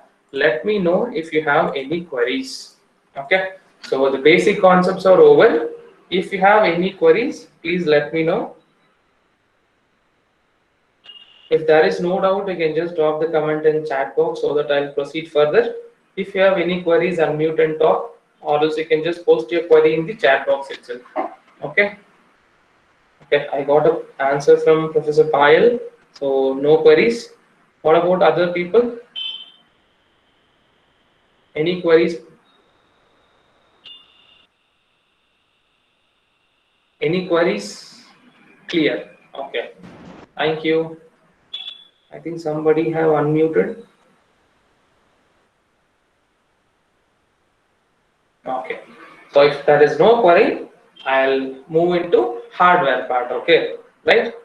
So from now, I've just explained the LabVIEW tool about LabVIEW environment. So to develop IoT application, first we have just first I have introduced to the LabVIEW tool now. Okay, so tool knowledge is over. Next we are going to get hardware knowledge. We are going to expose to the hardware, and then about IoT. Finally, all together: tool, hardware, sensor with IoT concepts will develop small application. Okay, so let me move to the hardware part. Okay, yeah, so few things which I'll go with the slide. We know why we required hardware. Okay, hardware is going to, simple example, you can consider this LabVIEW application itself. Okay, I have a motor. Okay, so I have a motor. Okay, so I want to control. Okay, we don't need a motor. Let us go with the biomedical concept itself.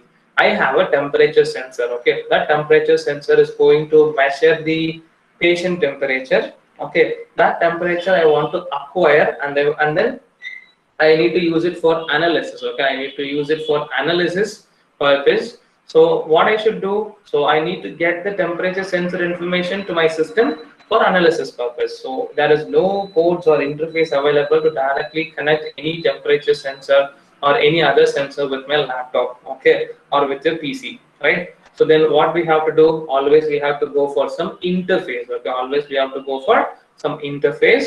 The interface is nothing but the hardware, okay, which will help us to interconnect, or which will help us to acquire the information from the sensor to the application software. Okay, at the same time, for example, I am measuring the patient temperature. Okay, fine, or else I am going to measure the room temperature.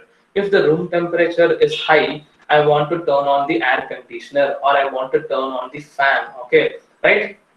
So what we can do? So in order to turn on and turn off the fan, okay, you need to send a command, or you need to send a command from your system to the fan. Okay, so if you want to send this command to the fan, so through the hardware only I can send a command to fan. Or if the fan is if it is a smart fan, okay, if it is a smart fan where we can just communicate with the fan through internet. Okay, so then we can implement IoT concepts to turn on and turn off the fan here. Okay, right? So if you want to do all those things, okay, so we need a hardware. Okay, we need a hardware which is going to act like an interface or a bridge to get information from sensor to the application software, and vice versa. To send any commands from the software to the any actuators or any devices, we need a hardware here. Okay. So now we are going to learn about data acquisition system. Okay, we are going to build a small data acquisition system, right? So under NI,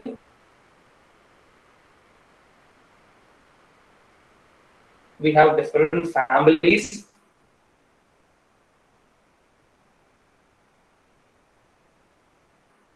of hardware which is used for various application development. Okay, so basically we have two different families of hardware, has only input output circuitries and signal conditioning circuits inbuilt in that. Okay, when you go for your family hardware, where you'll have the real time, okay, or where you'll have the real time embedded processor and FPGA inbuilt in the hardware. Okay, so these are the two different families of hardware. So we call the system as a PC based acquisition because the acquisition, okay, all the analysis, everything will be taken care with the help of system only. Okay, so whenever you want to build a data acquisition system, we need a sensor. Okay, so along with the sensor, we need what? A tag device, a data acquisition device, or else you can go for Rio hardware also. Okay, or else you can go for a Rio based hardware also, and then a computer. Okay, so what is the use of and computer? So if you look here, when you're having a data acquisition hardware, you have only signal conditioning, and then you have what? Analog to digital converter. And if you look into the system, you should have the application software and the respective hardware driver to be installed. So altogether, it forms a data acquisition system. Okay, and these are the basic building blocks of data acquisition system. Okay, so first one, transducers or sensors, so which is used to convert your physical parameter into electrical parameter. Next one is going to be your signals. Okay, so what are the different type of signals we have? Two types. One is analog signal, another one is going to be digital signal. Okay, and third one, signal conditioning circuitry. In order to extract the information, we need to condition the signal. For that, we should go for signal conditioning. Finally, a DAC hardware for data acquisition system. For real-time applications, we'll go for embedded Rio hardware for embedded or FPGA-based applications. Finally, driver and application software. The respective hardware and the application software is LabVIEW here. All together, we form a data acquisition system. Okay, fine. So this is the building block of data acquisition system. And about signal conditioning. Okay, what is the use of signal? Why need to go for signal conditioning? Okay, so in order to make your signals to be as a readable signal, okay, in order to make your signal to be a readable signal, we need to condition the signal here. Okay, so for that we'll go for signal conditioning. Okay, simple example, if you're going to measure any signal from any biomedical sensors, it's going to be in terms of millivolt. If the hardware specification, it can measure the range in terms of voltage. Okay, you need to convert. Okay, what we need to do, so we used to use an amplifier in order to amplify your signal. Okay, so we will always go for instrumentation amplifier to amplify or attenuate your signal. Why we'll go for instrumentation amplifier? Because, okay, so because instrumentation amplifier has high common mode rejection ratio. Okay, whenever a common mode voltage appears across, it will automatically neglects. And next one, so if your signal consists of noise, in order to remove the noise information present in a signal, we will go for signal conditioning. Sorry, we'll go for filtering. Third one, we know all, we are working in digital world. To convert your analog signal into digital signal, we'll go for analog to digital converter. Okay, we'll go for analog to digital converters. Okay, ADC. So these are the basic signal conditioning operations which will perform on the signal before giving it to the DAC or Rio input IO pins. Okay, fine. So after signal conditioning, you can just get the information to the through the hardware to the application software, and then we can process it. Okay, so these are the different signal conditioning modules available in NI. Okay, so few of the hardwares will have inbuilt signal conditioning options where the signal will first get conditioned and then it will be available as a readable signal to the IO terminals, and you can just acquire the signal and you can make use of it. Okay, so these are the different data acquisition hardwares available in N9. Okay, so this is the introduction to the hardware. Okay, so let me turn on the camera and I'll show the real-time hardware which I have to acquire the signal from the sensor. Okay, so let me connect the camera and I'll show the hardware.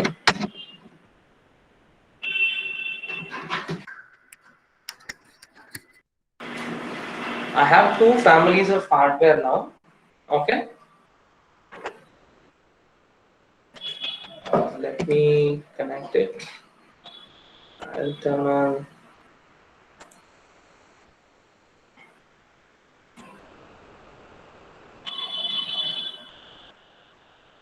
I think you people can see the screen.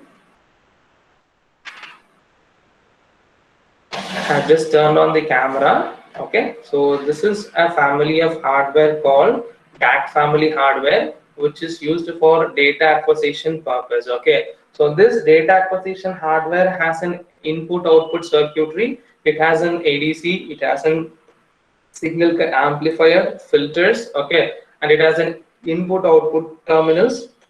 So you can see these are the IOs. Okay, these are the IOs. Okay, which through the sensors can be interfaced using this hardware. These are the screw terminal hardwares. Okay, and you can see using this hardware, right? You can see here I have DMM ports, so where I can directly connect the DMM connectors here, and I can turn on my virtual oscilloscope, the virtual digital multimeter, and I can measure all the information. So I don't want to use a real-time multimeter now. Using this hardware and the LabVIEW, I can make use of virtual multimeter.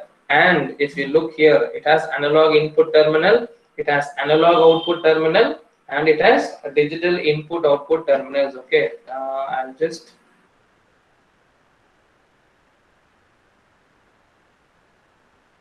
let me, yeah, fine.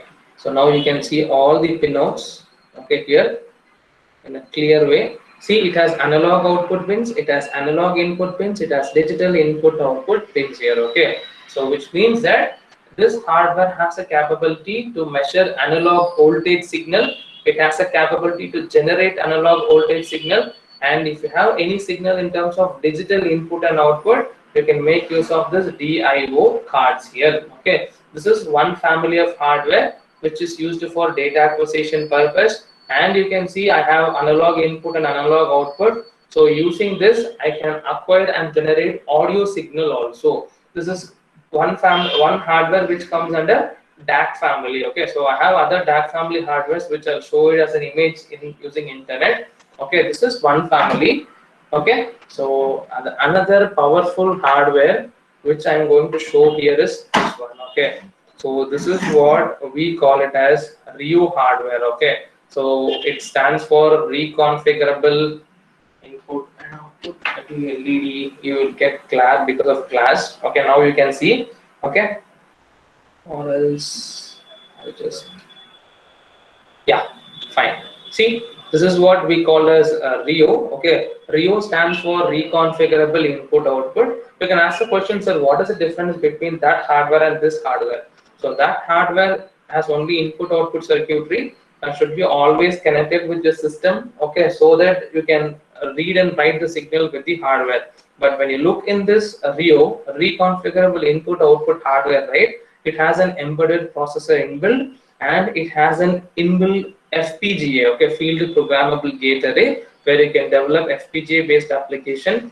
And as it is in real time, where whenever you want to make a standalone system, okay, whenever you want to make a standalone system, you can use this hardware because it has an inbuilt processor, RAM, memory, ROM, okay, everything is available. Simply I can say it is like a separate computer. And the advantage is it has an option to interconnect, or it can read and write the signal, or it can transfer the information through Wi-Fi, because this hardware can be used to, okay, and one more added advantage is this hardware has a capability to generate Wi-Fi signal, okay. It has an onboard Wi-Fi where up to 150 meter you can make use of this Wi-Fi signal to have a data transfer in wireless mode, okay. So that's why whenever you want to make any real-time system, or whenever you want to make an IoT based system or a standalone based systems, right, you can make use of this RIO hardware. Why? Because it has a processor, FPGA, and the most advantage is it has an option to interconnect with the existing Wi-Fi, or else it has an option to read and write the signal with the onboard Wi-Fi. Okay, so today for IoT application and demonstration purpose, a real-time demo, I'm going to use this RIO family hardware. RIO stands for reconfigurable input. Okay, there are n number of RIO family hardwares are available. Apart from all those hardware, this NI Myo is also it comes under a RIO family hardware. We have another family hardwares like compact RIO, we have PXI based RIO, a Robo RIO, Flex RIO. There are n number of RIO family hardwares are available, which are used for developing real-time system. So now I'm going to show a small demo how to interface this hardware with your system, how to develop a small application, and next part we'll be moving into sensor interface, and then we're going to look into IoT. Okay, so how we can develop IoT based application using this hardware. So the first when IoT comes into picture, I'm going to show a small demo how I'm going to read and write the signal from the hardware to my mobile phone, okay, mobile phone. So that's going to be have a local data transfer using shared variable. Next one, how I'm going to use these hardware to have a data transfer, okay, from hardware to cloud. Okay, so for that I'm going to use Google Firebase Cloud. Okay, fine. So we'll be discussing about this hardware now. What is the specification of the hardware, what are the input outputs the hardware has, and finally we'll interconnect the hardware, and I'm going to show a real demo how we can create some standalone IoT applications. Okay, fine. So now I am moving into, okay, the hardware explanation part. Yeah, so this is the hardware which we are going to see. It's called NI RIO. the architecture of this is the Rio architecture. So this Rio has an processor, it has an FPGA, it has IOs. Okay, IOs, when IO comes into picture, we have analog inputs, analog outputs, digital input output, custom IOs. Okay, fine. So where you can interface different protocol based sensors also. Okay, so when you want to work with CAN protocol, LIN protocol, or some I2C serial communications like I2C, SPI, UART, whenever you want to work with protocol based systems or sensors also, these hardware supports protocol based communication also. Okay, so where you can work with CAN protocol whenever you have any sensor which works with CAN protocol, okay, or else with serial communication protocols, right? This hardware will support. Okay, and if you see, it has a processor, FPGA, and an analog input outputs, right? So where it has a real-time operating system, it has an application software. Okay,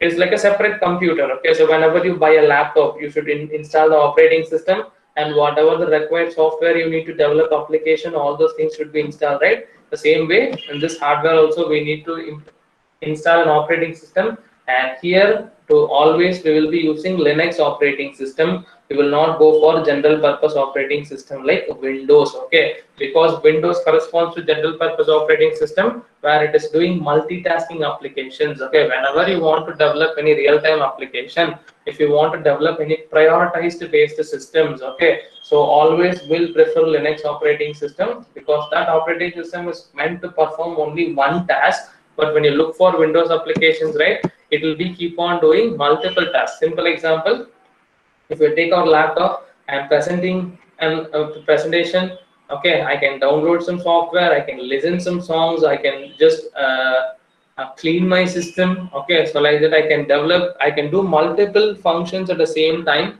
where your CPU has processor has been shared for multiple applications. But when I want to go for any critical based systems, okay, whenever I want to make any prioritized based systems where my system should respond for the input within a given amount of time, that can be completely guaranteed by an RTOS, okay, real-time operating system, where Linux operating system is used. Okay, and the task for the operating system is what? Only to perform whatever the command or whatever the task we provide, it will be keep on doing the task. Apart from that, it will not do any other work. Okay, so that's why we'll always go for here Linux based operating systems here. Fine, and we have FPGA, and then we have analog input outputs. This is the architecture of the Rio hardware. Okay, and if you look here, whatever I've shown in the camera, the same thing is available here. We have a Rio hardware which has a Zinc 7010 Xilinx FPGA. Okay, and it has a user defined LED which is used for application development. Okay, it has status LED, it has power LED, it has Wi-Fi LED which is used for the indication purpose. Okay, and it has an onboard accelerometer which is used to measure tilt and vibrations. Okay, and as this is an electronic device, it needs power. So you can see there is a power point. Okay, pin point is available here, and then you can see there is a USB port. For example, if you want to log any data to pen drive, you can directly insert a pen drive, develop a code, the data will be automatically get logged or exported to the pen drive. Or if you want to connect a camera, USB based camera, and then if you want to acquire the image, and if you want to do any process, you can go make use of the terminal. And the middle one is connection to PC, which is used for the data transfer when it is connected in wired mode. Okay, so wireless we will go for Wi-Fi. Through wired mode, or if you want to do any configuration setting, the system, the hardware should be connected with your PC. Okay, for that only they are given a port over there. Okay, so these are the IO terminals for the Rio hardware. It has 3 ports: MSP port, MSP port. Okay, so these ports are exactly same like a MyDAC hardware, whatever I have shown. Okay, it has analog inputs, analog outputs, digital input outputs. Fine, and it has 2 more ports called MXP port, where it has 34 pin outs, where you will have analog input pins, analog output pins. Okay, if you want to generate, if you want to make any counter based operation, or if you want to read and write in information from a protocol based sensor, you can make use of these pin outs here. Okay, this is the overview of the hardware which we are going to use it for IoT based application.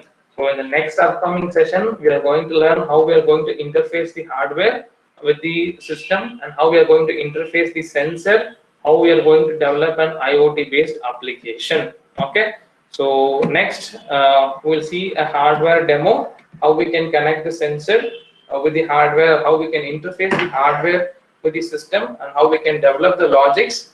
Then we'll move for sensor interfacing, and then about IoT based system. Okay, so this is the introduction about the hardware, a LabVIEW environment, and LabVIEW functions. Okay, and the next session, 2 hours, hardware interfacing, sensor interfacing, then we are going to build IoT based systems. Okay, so now it is 11:30 as per the schedule. It's a break time. Please let me know if you have any queries now. Okay, I'm ready to answer. If you have any queries, please let me know. Participants, any query?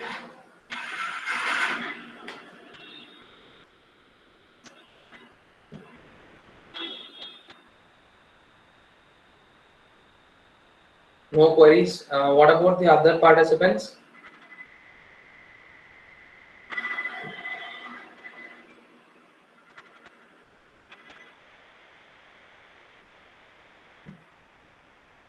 Excuse me, sir. Yes, sir. Yeah. Good morning, sir. Good morning, sir. Actually, for the implementation of IoT, which type of Oh. Arduino code is best suitable, sir? Which type of? Arduino board. Actually, we were using the UNO. Okay. Consists of nano, micro, as like that. It has various types actually. Okay. Which one is best suited, sir? Sir, it's an open statement. I have not worked with Arduino as of now.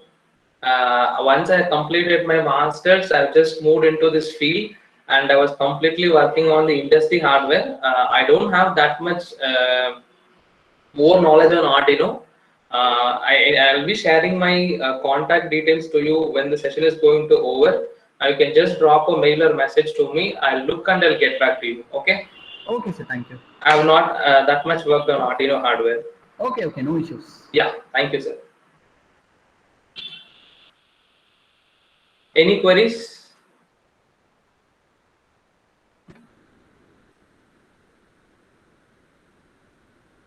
Any other queries, professors?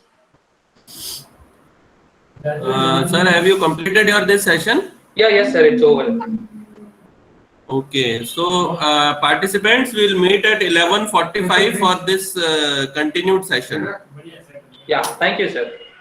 There is a small break for 15 minutes and then we'll meet again. Okay, sir. Thank you. Thank you.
Mr. Nagarajan, Yes, sir. can we start the session? Yes, sir. Okay, so participant, the session, hands-on session, which was the first session of this FDP, is continued now. Now, over to you, Mr. Nagarajan. Yes, sir. Thank you so much. I welcome you all the participants once again. So I think everyone are available after the break time. So this 2 hour session is going to be again a hands-on session. So we have just discussed about NI software platform for application development, and we have just seen few introduction about the different families of hardware available in NI for application development. Okay, and next we are going to see how we can develop applications, okay, using NI hardware, and finally we are going to implement the IoT technology. Fine, okay. So this is going to be the flow for the second session of the day. Okay. So now let me share the screen, and I'm going to show what are the different families of hardware available in NI. And after that, I'm going to directly use Rio family hardware, because Rio family hardware is the one which I'm going to use for IoT demonstration. Okay, fine. And finally, we are going to develop. So because I'm not going to discuss much on DAC hardware, because this is completely focused on IoT, right? So I'm going to teach you how to interface NI Rio hardware with your system, and how we can do different configurations to develop IoT based application. And third one, we are going to see how we can develop a standalone system. And fourth, we are going to see how to interface the sensors with the hardware, and how we are going to acquire the data. Finally, we are going to add on the IoT based concepts to develop an entire IoT based applications. Okay, fine. So now let me share the screen.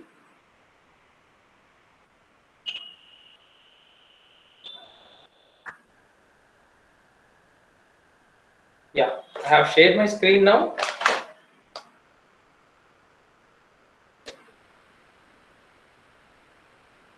Okay. I hope the screen is visible to everyone.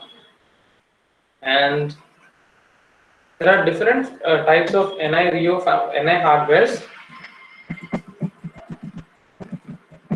so which I'm going to show now. So you can see in the screen, these are the different NI DAC family hardwares which is used for data acquisition purpose. Okay, so we have compact DAC. So the hardware which you're looking in the screen. Okay, so this one, yeah, this one. Okay, you can see here, this is what we call as compact DAC, which is mainly used for data acquisition system. I hope this is visible properly. Okay, so where compact DAC, so where it comes under DAC family hardware, these are the things you can see as small boxes. Those are called IO modules. Okay, those are called IO modules. You can just look in this image properly. So depends upon the requirement, we will choose analog input module, analog output module, or digital input module, or digital output module. And this can be interfaced with the system through USB. You can see here USB port is available here, which means the communication is completely taken care by USB based application. Okay, so this is how the hardware will be interfaced with the system, so that whenever, and this is a DAC hardware which has only the input output circuitry and the signal conditioning. So always this should be connected with the system, so that you have a data transfer between the application software and the hardware. If you remove the USB connection, so there will not be any data transfer, as this hardware doesn't have the Wi-Fi capability to have a data transfer. Okay, so this is one family of DAC hardware. So this is the image called MyDAC, which I have already shown through my camera. Okay, so apart from that, there are n number of DAC family hardwares are available. Fine. So the most higher end hardware, okay, the most higher end hardwares are the PXI. So this is the one. That's called this type. Yeah. This is what I would like to show to you people. So this hardware is called NIPXI hardware, which is mainly used for AT purpose. It is like a separate computer. You can see they have an industrial controller where it is like a CPU. So a CPU has what? It has IO port, it has ports, it has USB ports, and if you can see here, you have Ethernet port, okay, and then you have USB based port here, and it has a processor, it has a memory, okay, and it has ROM, hard disk. Okay, everything will be available with this industrial controller. Okay, only thing is you can just interface your keyboard and mouse with keyboard, mouse and the monitor. Even keyboard is not required, also no issues. Mouse and the monitor with your system, because this is a CPU. Okay, where operating system will be available. Okay, so there are two different types of PXI controllers are available. One comes under Windows platform and another comes under RTOS platform. Okay, fine. And some has hybrid, both it will have RTOS as well as Linux as well as Windows. You can just switch which operating system you want to use. Okay, so this is the higher end hardware which is used in industry for a lot of ATE purpose and testings and all. Okay, this comes under DAC family hardware. Okay, and if you look, there is another family of hardware called NI Rio hardware. So this is what we call it as compact Rio. Okay, C Rio, where it has a processor inbuilt, it has an FPGA, okay, where it can develop real-time applications. Okay, and if you want to build any standalone system, okay, if you want to build a standalone system, you can make use of this hardware. Okay, so this is what we call as compact Rio, which is rugged in nature, which is mainly used for real-time applications. In the same way, we have SB Rio, we have we have Robo Rio, Flex Rio. There are different type of Rio family hardwares available for developing embedded as well as FPGA based systems. Okay, and then if you want to work on communication, okay, so communication based research.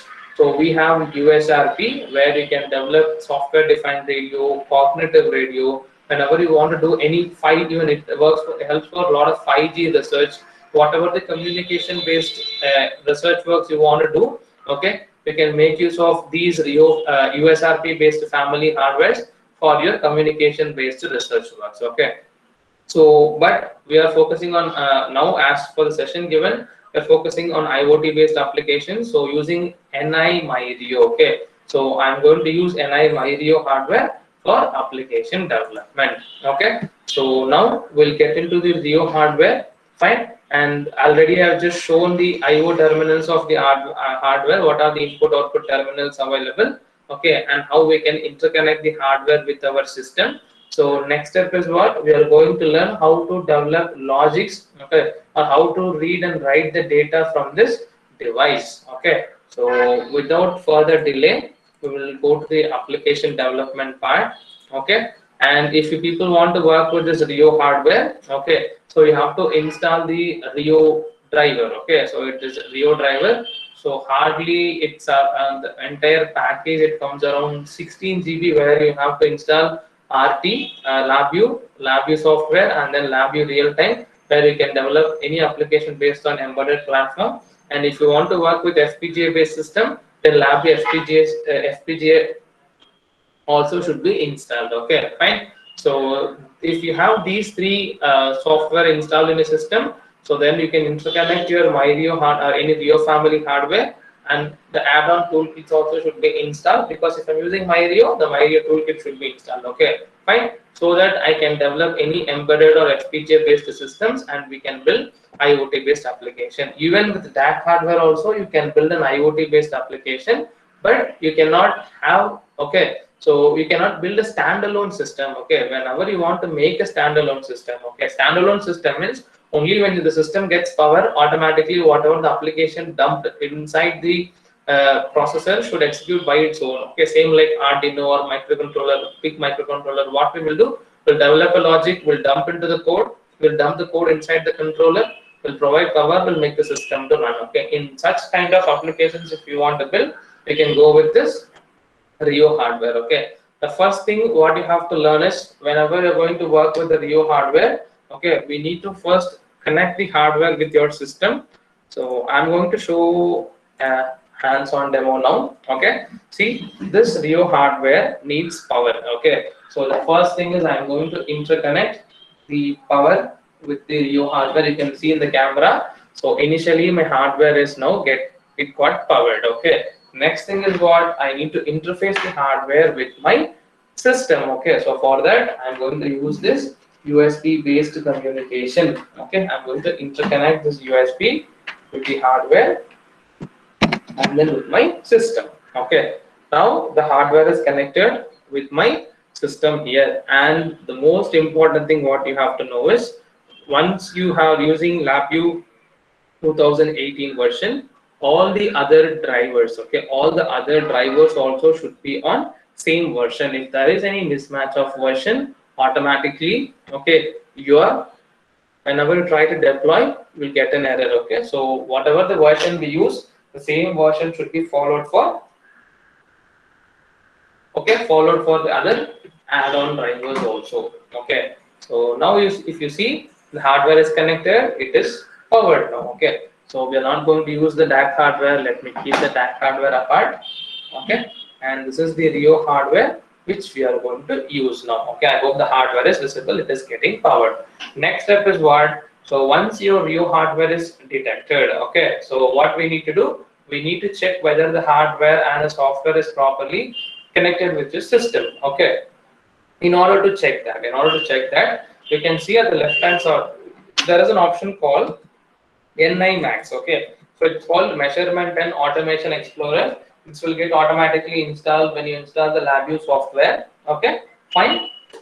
And now once you open this NI Max only, you will get this Measurement and Automation Explorer screen. Okay, so where all the NI hardwares, okay, can be checked whether it is detected properly, whether the software has been installed, required softwares or drivers has installed in a system properly, and if there is any configuration settings for any hardware. So all of those things will be taken care by this NI Max only, so which is called as Measurement and Automation Explorer. Okay, if you see under this left hand side, I have different options here. Okay, see my system, I have devices and interface. Okay, I have scales, softwares, and as this Rio hardware is in separate computer, it's like a remote system. You just expand the arrow mark. Okay, you can just expand the arrow mark present in the left hand side of remote system. See, it will try to search and it will display the detected hardware. Okay, it will try to display the hardware which is connected with your system. And see, it is showing NI MyDio 1900. Okay, when I just click on this NI MyDio 1900, you can see here I'm getting this screen over there. Okay, and if you look here, this is the system settings of the NI MyDio hardware, which we're going to use it for IoT based applications. See, this hardware host name is MyDio, and as of now it is connected through USB. Okay, right, so the IP address here, it is 172.22.11.2, and this belongs to National Instrument, and this is the model, serial number of the hardware. See, operating system is NI Linux operating system. It is having an ARM processor. Status connected running. Okay, so when you see status connected running, yes, your hardware is detected with your system. And if you expand this NI MyRio, you can see there is an option called software. If you expand, this will show the software installed. So you can see here I have MyRio to LabVIEW 2018 in my system. All the drivers also belongs to LabVIEW 2018, and you can see inside this Rio also all the software installed belongs to 2018 version only. So now I will not face any mismatch error issue. The software installed is also perfect. Okay, and you can see this is the system settings of the hardware here. Okay, and if you look here, so this is the system resources, physical memory, virtual memory. Okay, so disk free space, CPU total load, so all those things will be mentioned here. There is an option called network settings. Okay, this is a place where you can make your Rio hardware. Okay, so network setting. Okay, where see there is an option called wireless adapter. This is the place where we can select whether the Rio should be connected with USB, or whether we have to connect this Rio with the existing Wi-Fi network, or else I have to use my onboard Wi-Fi. Okay, or else I have to use my onboard Wi-Fi. Okay, so initially what I'm going to do is let me first develop. Okay, let me first develop a logic. Okay, with wired communication. Later I'm going to show how we can go for wireless based communication. Okay, and then finally last we are going to implement IoT based with this application. Okay, so now any queries? The connection is okay. Yeah, I got a query, need resource person contact detail.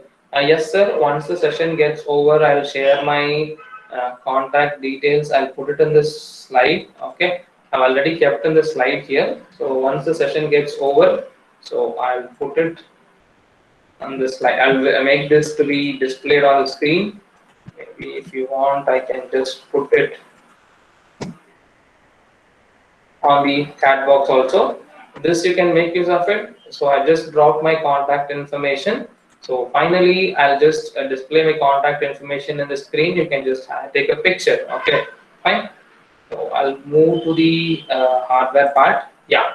So now let it be. So let us develop some applications in wired. Okay, and then we'll go for wireless based communication. Okay, fine. So with this, I'm going to move to the programming part. And the most important thing, now we are moving into the programming part of the Rio hardware to develop IoT based applications. So whenever you are trying to work with the Rio family hardware, okay, directly we should not open a VI, because whenever we try to open a VI, that program will be running under your computer, okay, under your laptop or with your system. So, but what we are going to do in order to build a standalone system or in order to build a real-time application, so we need to develop, okay, so we need to develop the logic under this system, okay, develop the logic under Rio hardware. So first step, to develop any application using Rio hardware, we have to create a project. Okay, we have to create a project. So what we have to do is, we'll go to file, and you can see there is an option called new. Okay, there is an option called new. Click on the option new. Okay, automatically a new screen will be created. Automatically a new screen will be created here, appear on the screen. You can see here in this you'll get multiple options. Okay, VI, projects, project wizard, other file. Okay, so maybe for you people, this is how it appears when you use for the first time.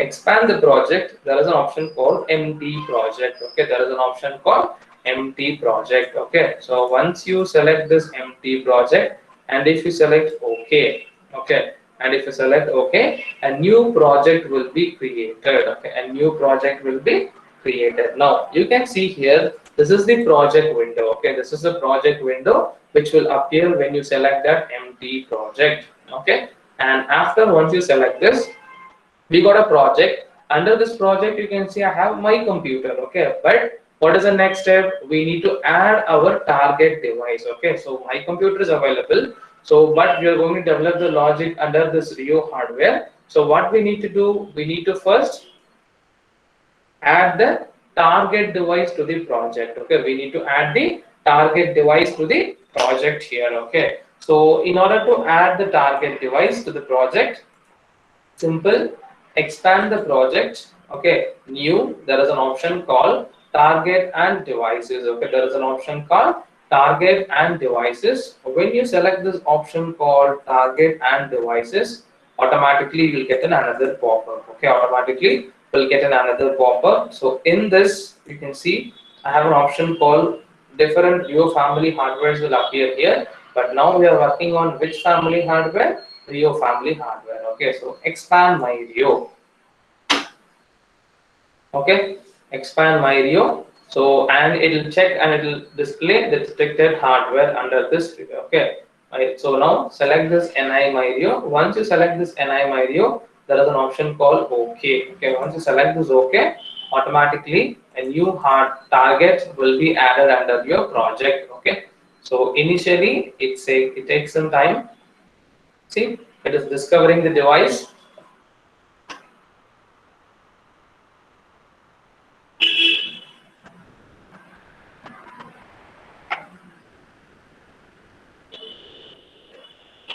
Yes, you can see here.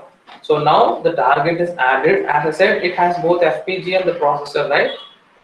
So now you can see here, I have a project window, I have my computer, build specification. See, so this is the target which is added under your project now. Okay, so as of now, time being, we are going to develop. Okay, so we are going to develop the code application under RT. So I'm not going to do anything with FPGA, because if when I move to FPGA, it takes much time.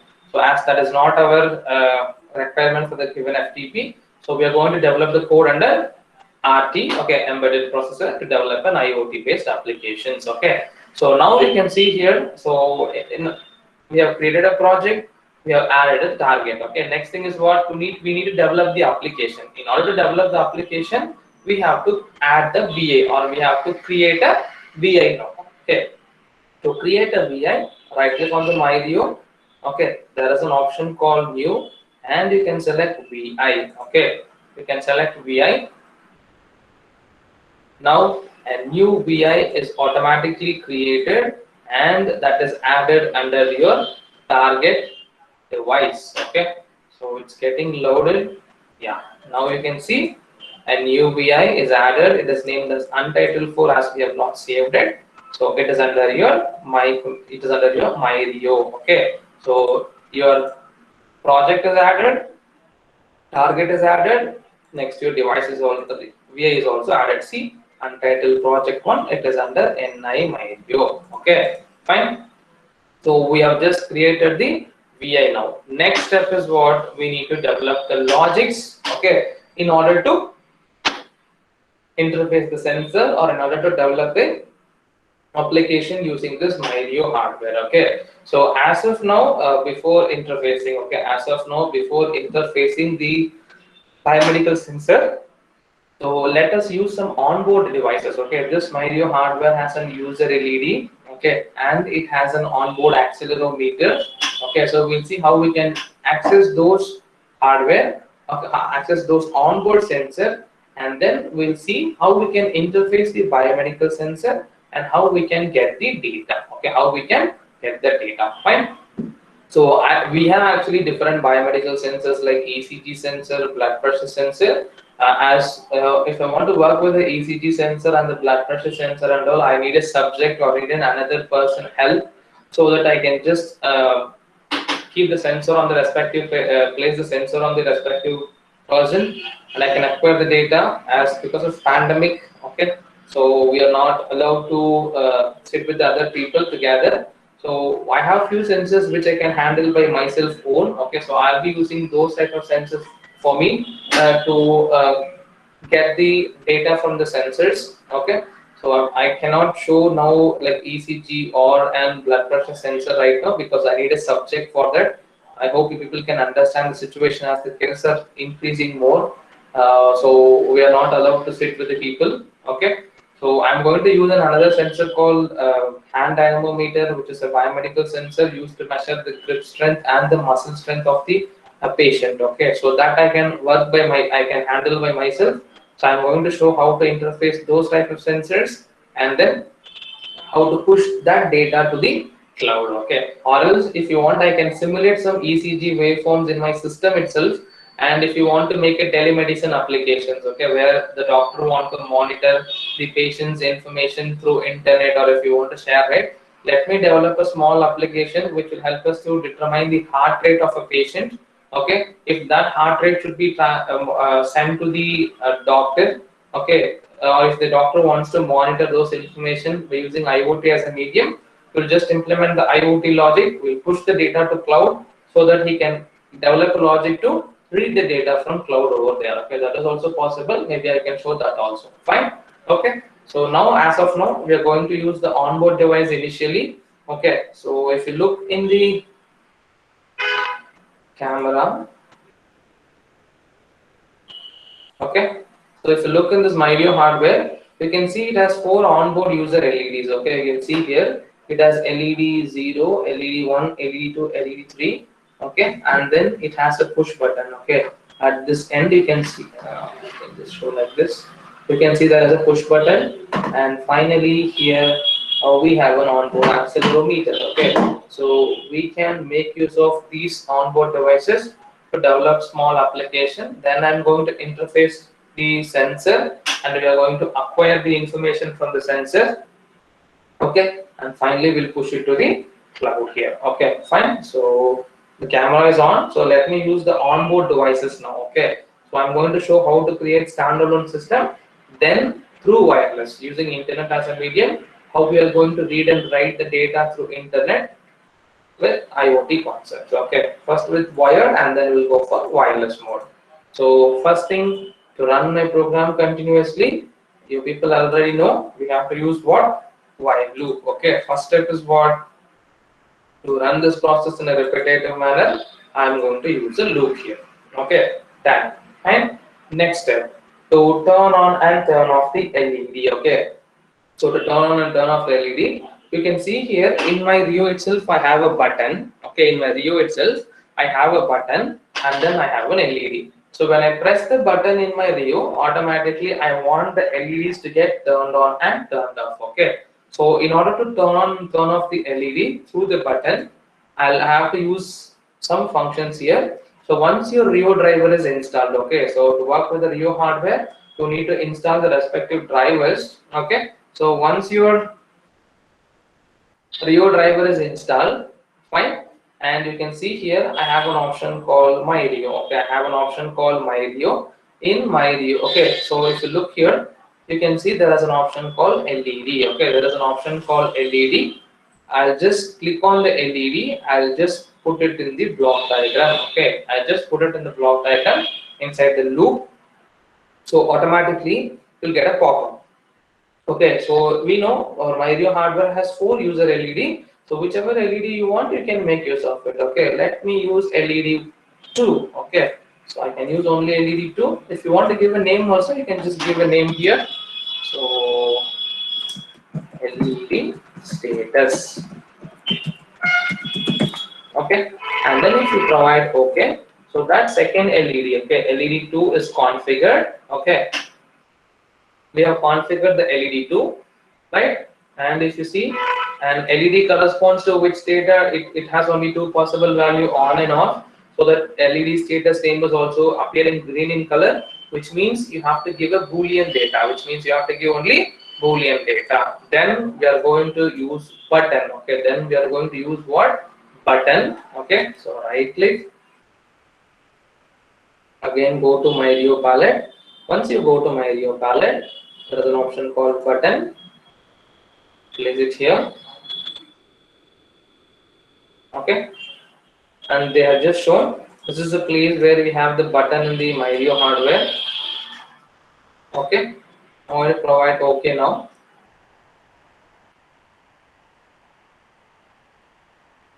So just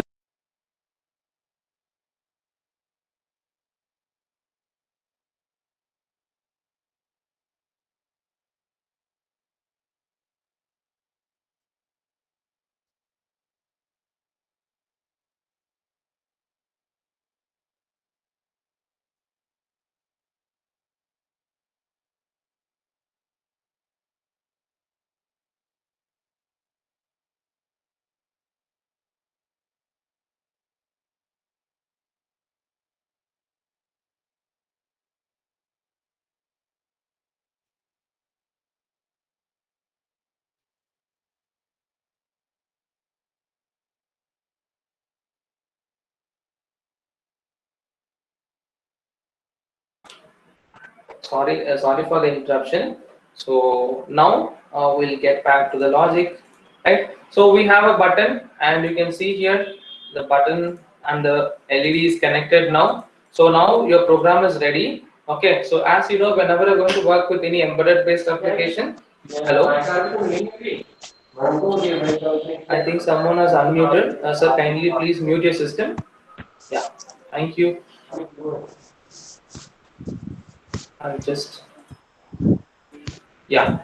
So now if you see, I have just developed the logic. So next thing is what? We have to first deploy this logic to the Rio hardware. Okay, simple. When you just run the code, okay, when you just run the code, initially your application will not execute. First, it will deploy. Okay, automatically it will compile also. If there is any error, it will throw the error.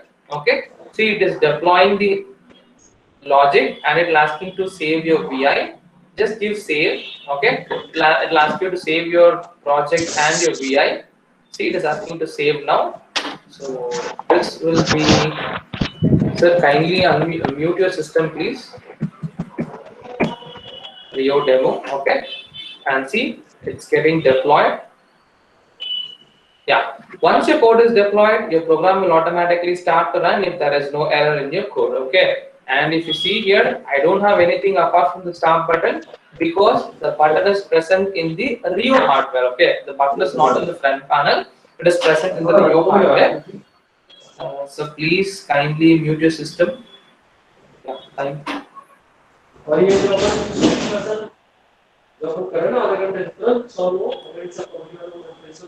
I think the coordinator can mute professor's system.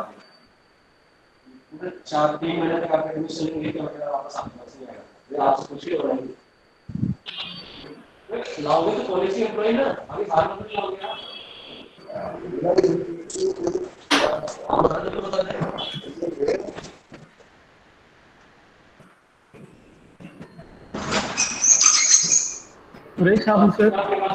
Please unmute yourself. Please mute yourself, sir. Professor Suresh Shaku, sir, can you please mute the system?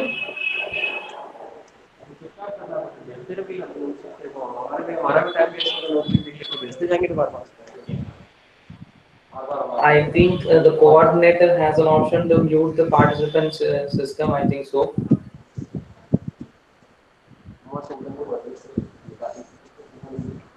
Suresh Sahu, sir, it is audible. Please I mute think yourself, sir. he couldn't listen our voice. Okay, fine. So we'll continue. Okay, so now the code is done. I'm going to show a demo now. The code is also deployed. I think you people can see the screen now. See, still the LED is not turned on because I have not pressed the button now. Okay, and you can see I have a push button here. Okay, we know, and I'll just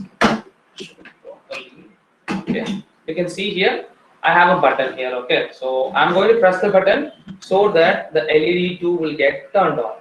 See, the LED 2 is getting turned on. I have just released the button, it's turned off. Okay, so you can see here the code is dumped inside your Rio hardware and now it is working. So as I told you, this is a Rio hardware where you can dump the code. I'm going to remove the USB interface. Look here, I'm not going to remove the power card. I'm going to remove the USB interface. Okay, the communication between the system and the Rio has been removed. Still, if I press the button, you can see the code is working. Okay. So why? Because the code has been dumped inside your Rio. So that's why it's working. But when I remove the power supply, okay. But when I remove the power supply, we want to check when I remove the power and if I provide power again, whether the application will start by its own. Okay. So we'll check that. See, I'm going to remove the power now. I'm going to give the power again.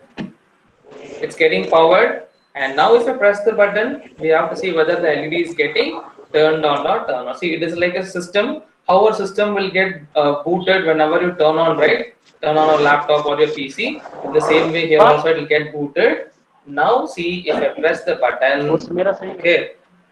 See, the LED is not glowing because you have not made this application as a standalone application. Okay. So please. Excuse me, sir. Fine. Thank you. I think it is muted now. Good. Thank you so much. And if you look into the camera, okay, and if I just press the button also, the LED is not getting turned on because we have not made this application as a standalone system. Okay, we have just developed an application. We dumped it. Once the power gets off, automatically the application also will get removed. Okay, but if you want to make a standalone system, okay, if you want to develop a standalone system, right? So in order to build a standalone system means, so what exactly standalone system defines, okay? So it will automatically work by its own. When you just provide a power, whatever the code you have just already dumped inside the respective hardware will start to execute by its own. How it is happening? It's happening with the help of watchdog timer present inside this hardware, okay? But as of now, we have not made any application to work as a standalone system. That's why even if I just remove the power and if I provide the power again also, the application is not running. Okay. Next step is what? We are going to develop a standalone system. Okay. The first demo about how to interface the Rio hardware and how to develop a logic is over. Next step, we are going to make a system as a standalone system. Okay, we are going to make a system as a standalone system. So next step is what we'll see, how to make this existing program. Okay, how to make this existing program as a standalone system. Okay, so as the connection has been lost now, I need to make a connection again. Yes, the Rio is connected now. Now I can develop a standalone system. Okay, so the first thing, whenever you want to develop a standalone system, so the only thing which you have to look initially is under this MyRio. Okay, select this NI MyRio, and you can see there is an option called system settings. In this system settings, you can see there is an option called disable RT startup application. Okay, disable RT startup application. So this option should be removed. In case if it is selected, kindly uncheck this box and then you have to save here so that you can develop a standalone system. Okay, so that we can develop standalone system here. Now it is already not selected, so now we can develop a standalone system. So now I'm going to add a small requirement. Okay, I'm going to add a small requirement now. Okay, so I'm going to develop a small application like turning on and turning off the LED. Along with that, I have a user LED. Okay, I have a user LED where I want to make the LED to blink. Okay, I want one LED to blink. It is like alarm. Okay, it is like alarm. For example, think whenever you're going to measure a temperature, if the temperature goes beyond the threshold, you're going to compare when the temperature goes beyond the threshold. Okay, and if you want to just make an indication, if you want to make an indication, you can connect a buzzer, or in case if you have an LED, okay, you can just make it to blink so that you can